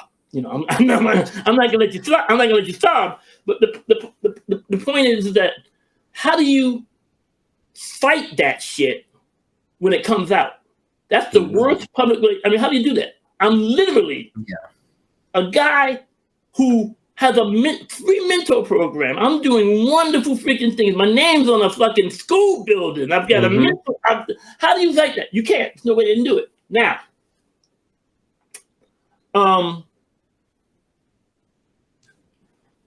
this is important. That was a generation ago. I'm sorry. That was that was another administration. Mm-hmm. That was not the current administration. That was one man's vendetta against me, right? I've got documentation of all this shit, right? The present administration at DC, and you and I discussed this a little yesterday, right? Yeah. Has done what they can to make it right, right? Which is not often a thing that companies might do, right? That even with the new administration, they'll just let things be. Once again, it's how you handle shit. Like, did you read the Fear and Loathing in Los Angeles? What they did to me? Yes. Yes. in Orange County. Now, do you know there's a brother last year that sued these motherfuckers for like $10 million who was thrown out? He was a guest, and his case is nowhere near as hardcore as mine. Yeah, I was going to ask you if there was any fallout after. They called me up. They tried that hokey doke. We're going to look into this. No. I'll tell you what you do. You look into it, man, and I'm going to go to the New York Times and you'll be hearing from Ropes and Gray. Mm-hmm. And the guy said to me, "Well, what do you want?" That's when you notice your shit. When somebody asks you, when someone's got a gun to your head, then they put it down and ask you, "What do you want?" You now got a gun to their head. Mm-hmm. I said, "Nothing, just a written apology." Now, at the time, I'm dealing with the worst severe depression on the planet. Mm-hmm. So, do I want to do this shit? I don't even want, but I'm still thinking. Here's what never happens: nobody, no corporation ever admits to anything, and they never admit to anything in writing. I got it in writing, and that shit is. They're thinking there's a statute of limitation. There's no statute of limitation on how fucked up you treated somebody. Yep. There's no statute of limitation. If tomorrow afternoon you found out I was a guard at Auschwitz, there's no statute of limitation on that bitch. Mm-hmm. What they did was so heinous, and I'm not excluding, and I am not exaggerating in any way, shape, or form. And this is how I got them. What I said is, look, man, check your video. Don't check mine. Check yours. And if it's missing, I got a copy, right? Mm-hmm. And check out what he wrote in his report. Because anytime you call the police, you gotta write that shit down. Mm-hmm. Because what he wrote, I mean, if I was in a better state of mind, I would have been. That's an easy payout for me. But I'm never about money. I'm like, and they were gonna fire this guy. I'm like, no. And he was a person. I'm like, nah, don't fire him. He's the development, but I'm thinking the next time somebody walks in, he's gonna make that assumption. He won't make that assumption. I was wrong. A couple of weeks later, they said, anytime I want to stay in that Hilton, I can. Mm-hmm. And then that shit 3 times, then like, no, next time you gotta pay. I just let it go. You know why? Because when I go out, I'm gonna point that shit out. Mm-hmm. So I got a call when DC started to promote the other history of the DC universe. When they started to promote that, I had some grumblings online. So you know what, man, I was there. You know, this, that, and the other, yada. Right? I get a call from a guy from DC. Get a call from a DC. What do you call it? Business affairs, which is another word for a lawyer. Mm-hmm. And the guy's like, I'm just a courtesy call. You should be careful about some of the things you say online. I'm like, why? You don't have a leg to stand on because the thing that you're saying is these are all attributed to somebody that no longer works here.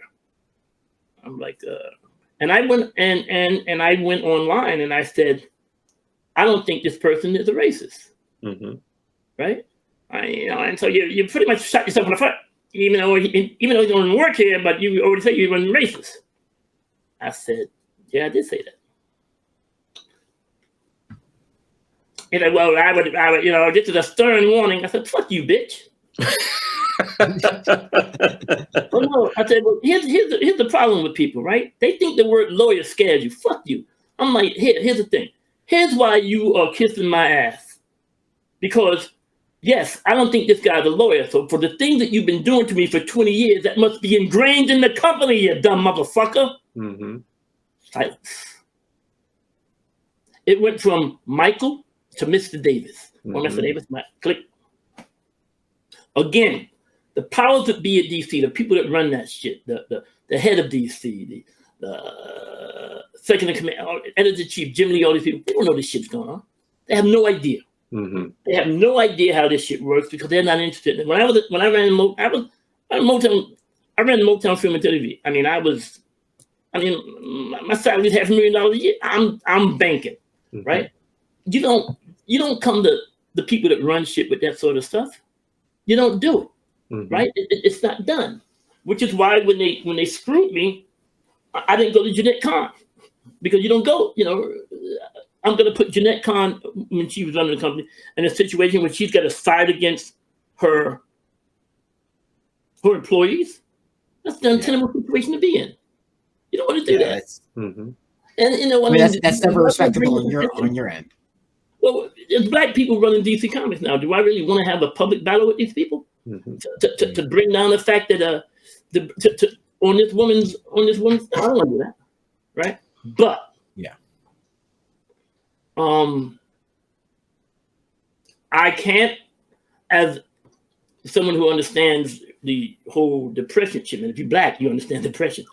But I can't have this shit. Then I'm not letting people's bullshit screw up my head. Mm-hmm. So they've got to do things that make me feel as if I have been taken care of.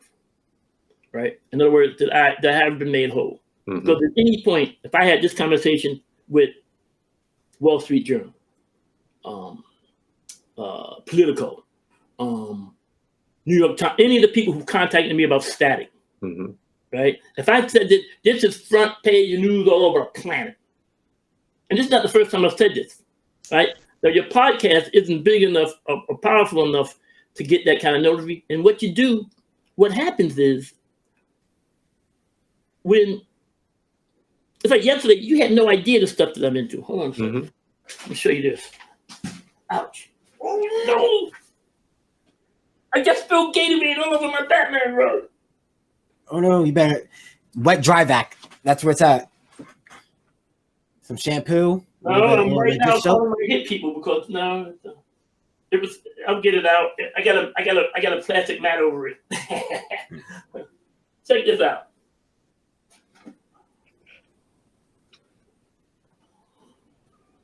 Picture me and Beyonce. No. That's an invite to the Obama inauguration. Okay. Right. I mean, you don't get to do shit like this unless your resume has some interesting bits in it. Right. Yeah. I mean, people half the shit that I do, nobody knows that I do, and I'm not whatever. It's not a big deal. But there comes a time when you have to do things. You got to pull that trigger. Right now, the next thing is, and I'm a big fan of predicting shit. The next big thing that comes out of comics is going to be a black project, and it's going to be a monster. Mm-hmm. It could be Static, right? It may be Static. Or it may not be. It may be something that me and Wayne Brady are doing. It may be something that you decide to do, but it's gonna be Static if they do it right. I'm sorry. It could be Static if they actually like really cared about it. Static could be DC's Black Panther. Static could be bigger than Black Panther because Static is more authentic than anything else, right? Well, Static also has a fan base. People didn't know about Black Panther. I have white friends who've never even seen the cartoon. I have white friends that are like, "Hey, Static," like really. This interview is over. Well, you got me here for 3 sentences. That was a joke, people. Mm-hmm. Wait. What? Did the young lady laugh at that one? I heard a little snickering. Oh, sorry, guys. You can't see me. But actually, really horrible migraines, and light killed me. But Dr. Davis, you've been running for a little bit. You don't have to call me Dr. Davis. Just call me Master Universe. I'm good with that. I mean, I'm among friends. You can call me Michael. All right. Well, Michael, we are running a bit long. You can call me Michael. I've had 2 conversations with him. So okay, you need one more. But I wanted to wrap this up because we are getting about 2 hours, and it's gonna be a little hard for. Hit me with your comic book questions, man, so you can edit this any way you want. I'm sorry, but I thought you guys should do the long story. Oh, no, it's all good. We enjoyed it. We fully enjoyed it. Well, I did want to ask you all of these little tidbits of information and how you navigated the system. Do you believe that these are part of the lessons that you imparted on the individuals you mentored as part of your Bad Boy program that made them so successful? Well, I still mentor, but the thing about it is that if you take a look at the people who came out of my program, If you come out of somebody else's studio, if you come out of Neil Adams' studio, you come out of Rob Liefeld's studio, you come out of I have my glasses. If you come out of anybody's studio, you end up looking like them. You end up the style. But Bernard Chain doesn't look like Sean Martinborough. John Paul Leon, rest his soul, doesn't look like Steve Harris. And I can keep going. I can go on and on with the people that came out of my studio. What you want to do is instill them the love of the industry. Because as much shit as I talked about DC, right? I recognize that was a moment in time, and that moment seems to pass. What I tell people, especially what I tell young people, is pay attention to who you attach your wagon to, because this is what will kill a black creative person in this industry, and it's the entertainment industry. Mm-hmm. Talking smack to the wrong person, right? Giving advice based on rumor and incomplete information. Thank you. Incomplete sentences. Giving advice based on giving your opinion on something you have no idea what it is you're giving an opinion on. Too many people with that. It's like this. All on Twitter. Like after I was dead, people went online and said that I faked that shit. I let it go once, and then a really prominent artist said that shit, and I sent him a letter saying, "Say it one more time, and I'll see you in court, bitch." Mm-hmm. And then there's another guy who said it, who I didn't even know, and I didn't send him a letter. My attorney sent him a letter. Mm-hmm. This boy was crying when he left me a voicemail, right? Crying. I'm sorry, I didn't know. Well, and now I got his house in my backyard. No, like I said, if somebody says they're sorry to me, I'm like, all right, well, it's stupid because it's just, dude. When I was at Pratt, there was a teacher there. His name was Bob Dacey. Man, this guy was good. He's a watercolor artist. And I'm like, Mr. Dacey, what do you use? I use watercolors. What kind of watercolors? What kind of board? What kind of brush? Oh, you got to find your own brush. You got to find your own board. You got to find your own whatever. You know why he didn't really get into details? And I figured this out later. Because he's at Pratt Institute, one of the best art schools on the planet. And he's a working illustrator. Mm-hmm. And I was his future competition. He's training his competition. Mm-hmm. That's what you do at art school. You train your competition. I mean, commercial art school. Okay. Fine artists, whatever. Right? Right?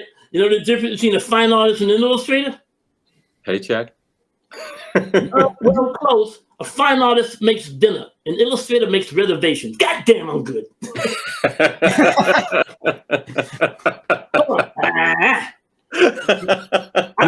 We're gonna make that the title of the episode. Hold on. Let's pretend it's Mike. Drop that bitch. That is a good one. Because it's completely it's an asinine thing. I tell everybody anything they want. I'll tell you. I've written articles about how to get into the education business.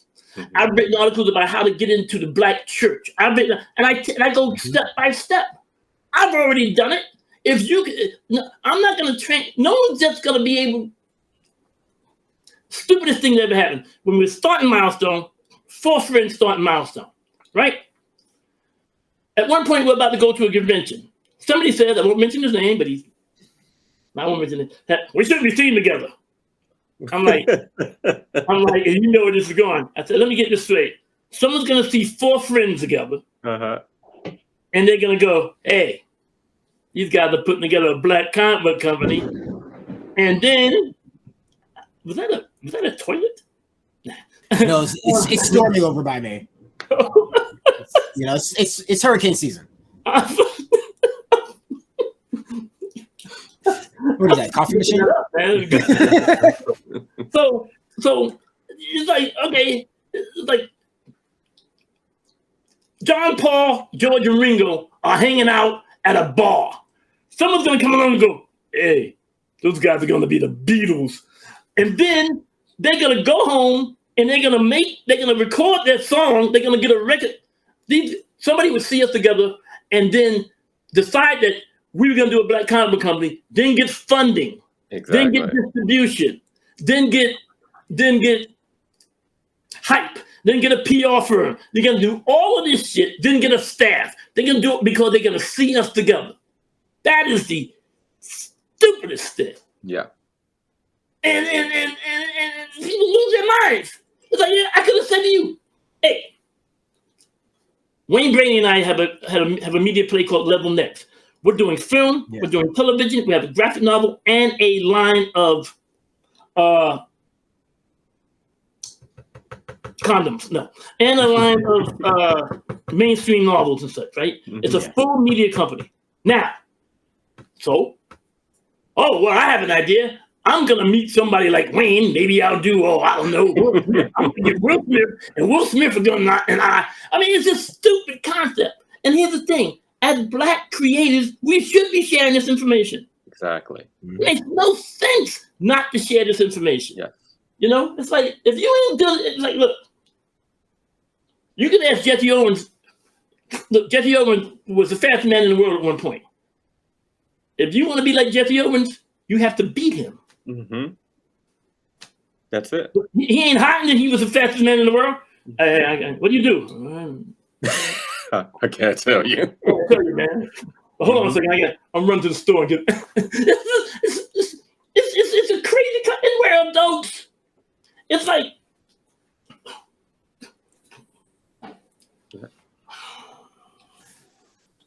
I tell my sons every time they make the same mistake that I made, then I fail them in that, right? They shouldn't be making the same mistakes I made. They should start on my shoulders and make new mistakes. It's like you read my mind. How many times have you heard this, not necessarily from your sons, but from Black people? Yo, man, I don't need no help. What? Mm-hmm.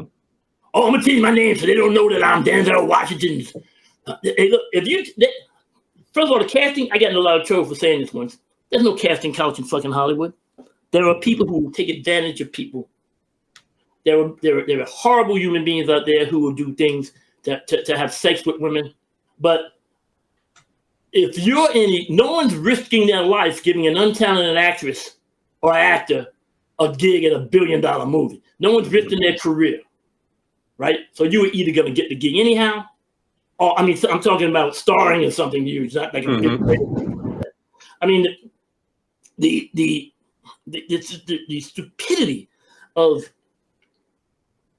people who think that sharing information is somehow going to. Or how about this one? Oh, I had a deal with Disney, but I decided I much prefer to be poor. Who does that? And I think that's unique to the Black community. Every time I hear that, I go, "Who'd you talk to at Disney?" What? Who'd you talk to at Disney? I know from people over there. Who was it? Oh, was a guy. Okay. What's his name, man? Get him on the phone. I hear that all the time. I had a guy come up to me. My one of my friends, and she's a publisher. His name is Karen Lewis, with the coolest name in the history of public relations company. The name of her company is Going Public. Mm-hmm. I can't believe that nobody thought about that shit except for her. So, Going Public, she's my PR person at the time, and we're at a Christmas party. She said, "Michael, come over here." He said, "I want to introduce you to somebody." I forget his name. He goes, I said, "Hey, how you doing, man?" He says, she goes, "Let's say his name is Danny, just for the sake of this conversation." Danny created Static Shock. I'm like, really? And then Karen goes, "This is Michael." I'm like, no. So where'd you come up with Static? And he's got to tell me how he came up with Static. Wow. Like, really? What was your inspiration? Right? But this, that, and the other. And I'm just amazed at this guy. Right now, there's two things. I mean, he just may have been trying to get some poontang that night, but no, he was a writer, and he was trying to drink it. He was telling people he created Static Shock. Oh. My dad wrote The Godfather. So come on, ladies.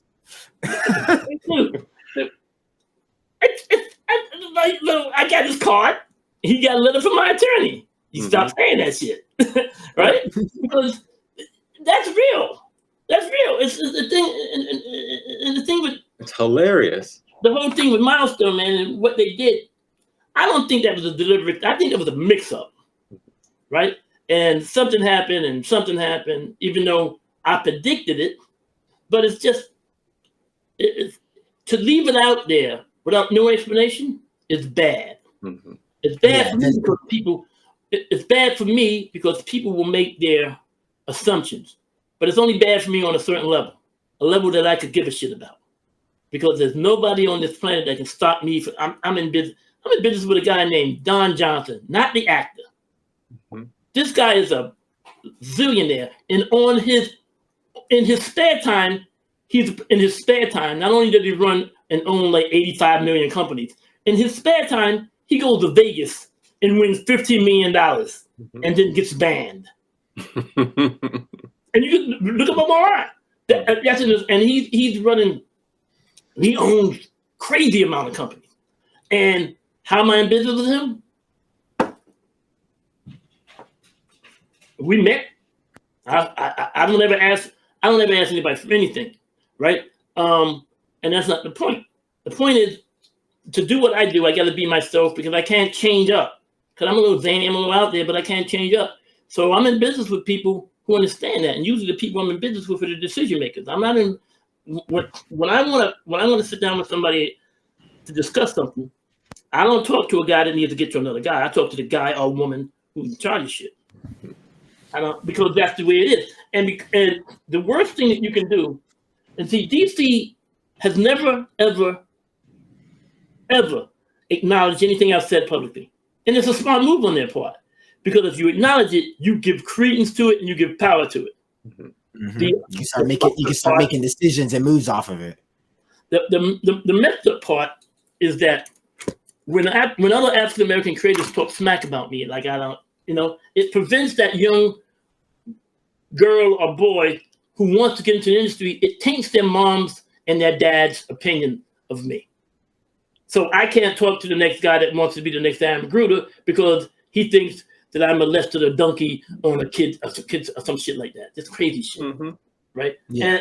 And when you're dealing with somebody with bipolar, the wrong thing said at the wrong time, that's like holding a gun to somebody's head. I'm doing much better than I was. I'm on good drugs, some of them legal. And I got a good infrastructure, But if I sat and told you the shit that happened to me in the last 4 years, you would never believe I'm in such good spirits. I mean, the horrible things like watching Republicans speak. Stupid. The Republican Party is the freaking it's the Comic-Con industry. Not so much the black comic industry, but the comic industry as a whole. Because look, most white people, most serial killers are white people, right?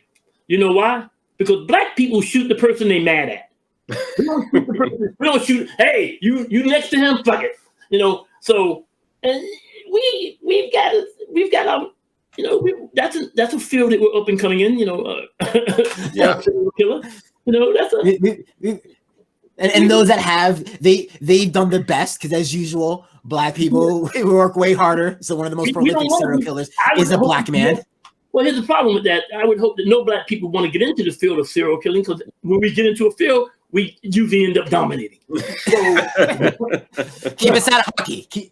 That's the hell for hockey. That's why. I want to see that on comic book panels. That conversation. I don't want that. Kids. Serial killing is not a good opportunity. Not at all. I think we would be good at it. No money in serial killing. Zero. Well.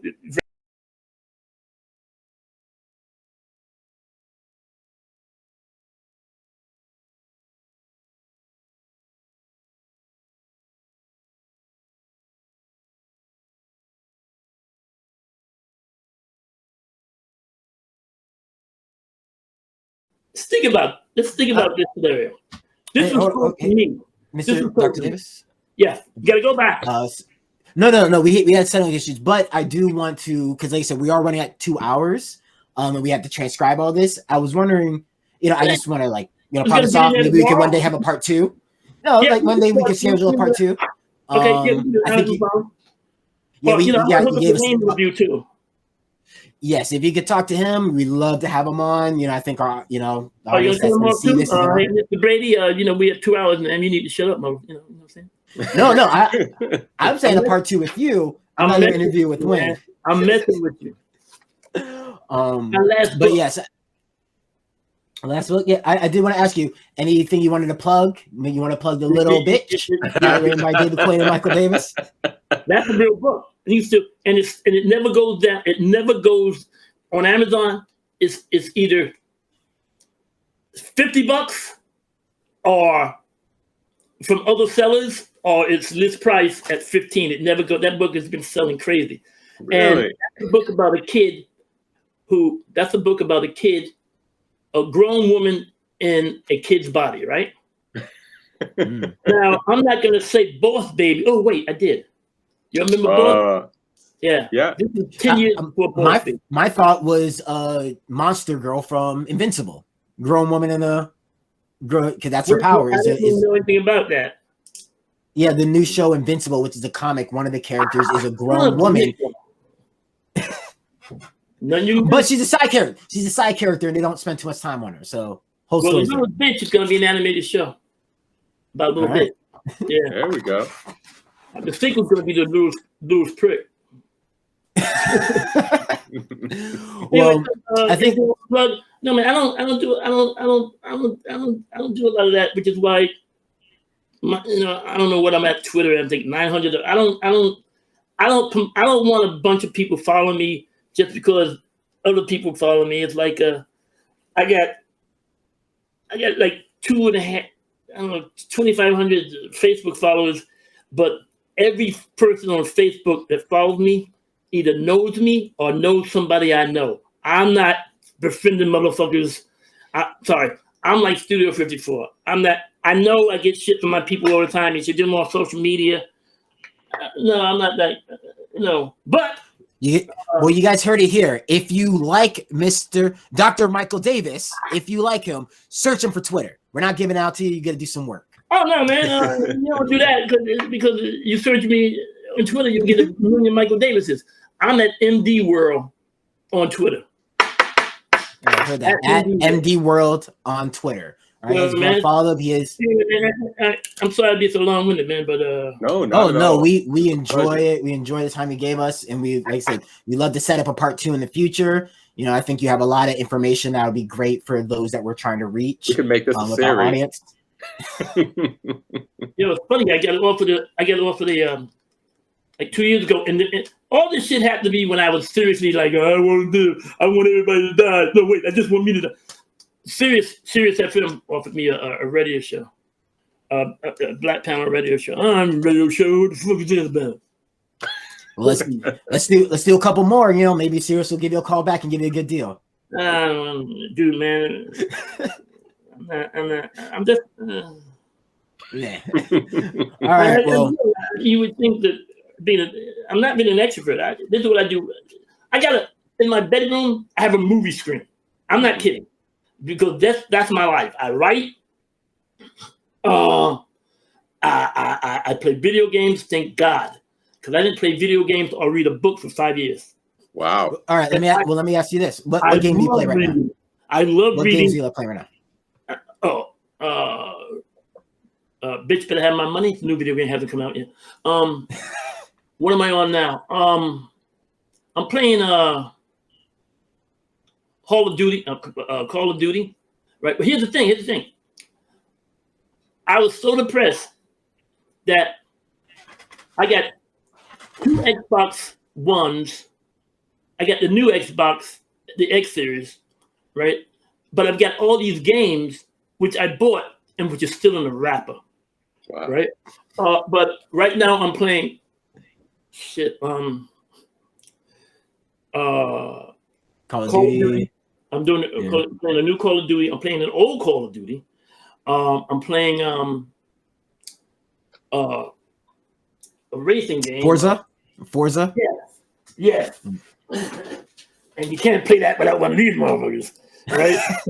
I mean, because this doesn't really do it, man. It's like I'm like, no. I'm playing Father. I'm playing Metal Gear. Phantom Pain. Oh yeah, that's the latest one. I'm literally playing. Last good one. What do you call it? I'm literally playing like 10 different games simultaneously. New Spider-Man, Miles Morales, right?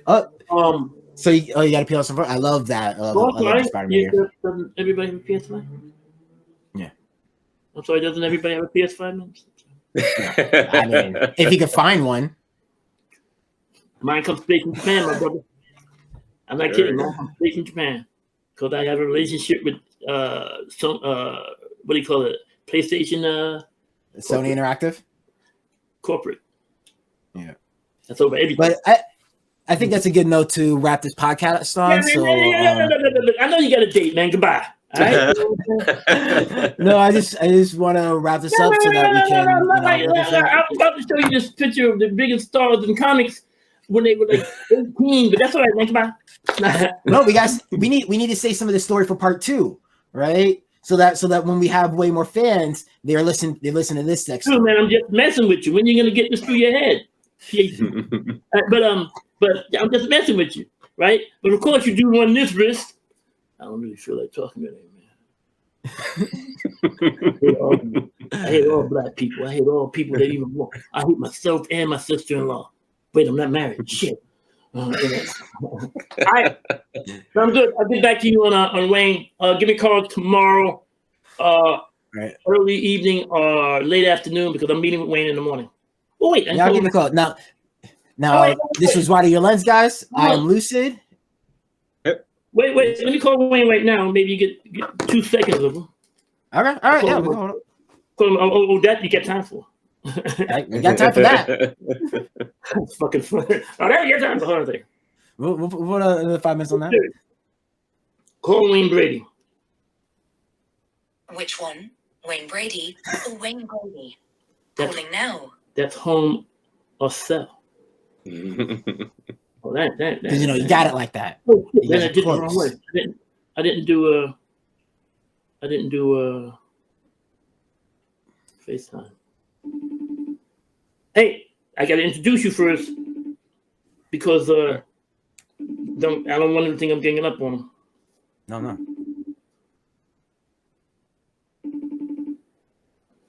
Not calling him, not answering. He is busy though. Busy man. Yeah.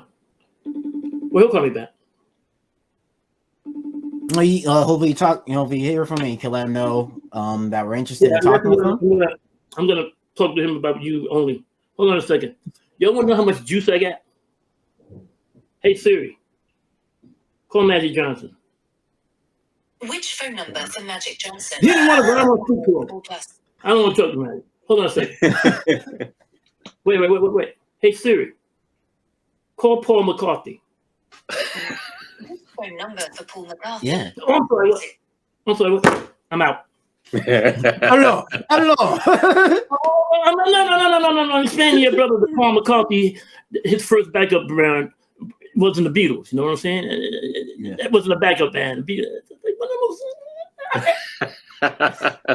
know Barack Obama follows me on Twitter? You want me to call him? That's all I gotta say. I'm out, man. It's been a pleasure, Dr. Kay almost Davis. loses We it. When you appreciate said you giving us your Obama. time. When you said Obama, she almost lost it. She was like, call him now. You think I'm playing? Oh, wait. Oh, the woman that, oh, you know what? I will look her in the eye and do, oh, wait, I can't do that, can I? I'm so She's like, tomorrow. You call tomorrow. That is so funny. No, that's so you don't play around with shit like that. That. Paul, if I accidentally didn't hang up, Paul answered the phone. Hello, Michael. I mean, or whatever. But if you call, you don't. No, that's a whole nother level of craziness. You don't want to. Hi, I was just calling. How you doing, Mr. Ex-President? How you doing, Barack? Is Michelle home, or can we talk freely? I don't get Barack Obama's phone number. Come on, man. I just got his pager. No, I'm kidding. All right. Anyway, well, peace. All right, guys. That's our show. This is Wide of Your Lens. Want to call Jim Lee? Jim Lee. Yeah. For next show we'll call you. All right, man. I'm calling in. He might. It's late, so I don't know if he'll answer. But doesn't matter. I'm calling anyhow.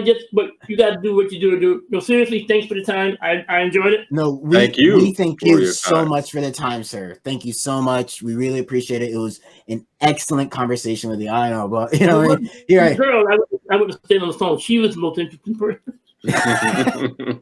But this is Widen Your Lens. I'm Lucid. And I'm D. All right. And I'm Michael D. And we'll see you guys next time. Thank you very much. Thank you. Call Jim Lee. Later, guys. Bye-bye.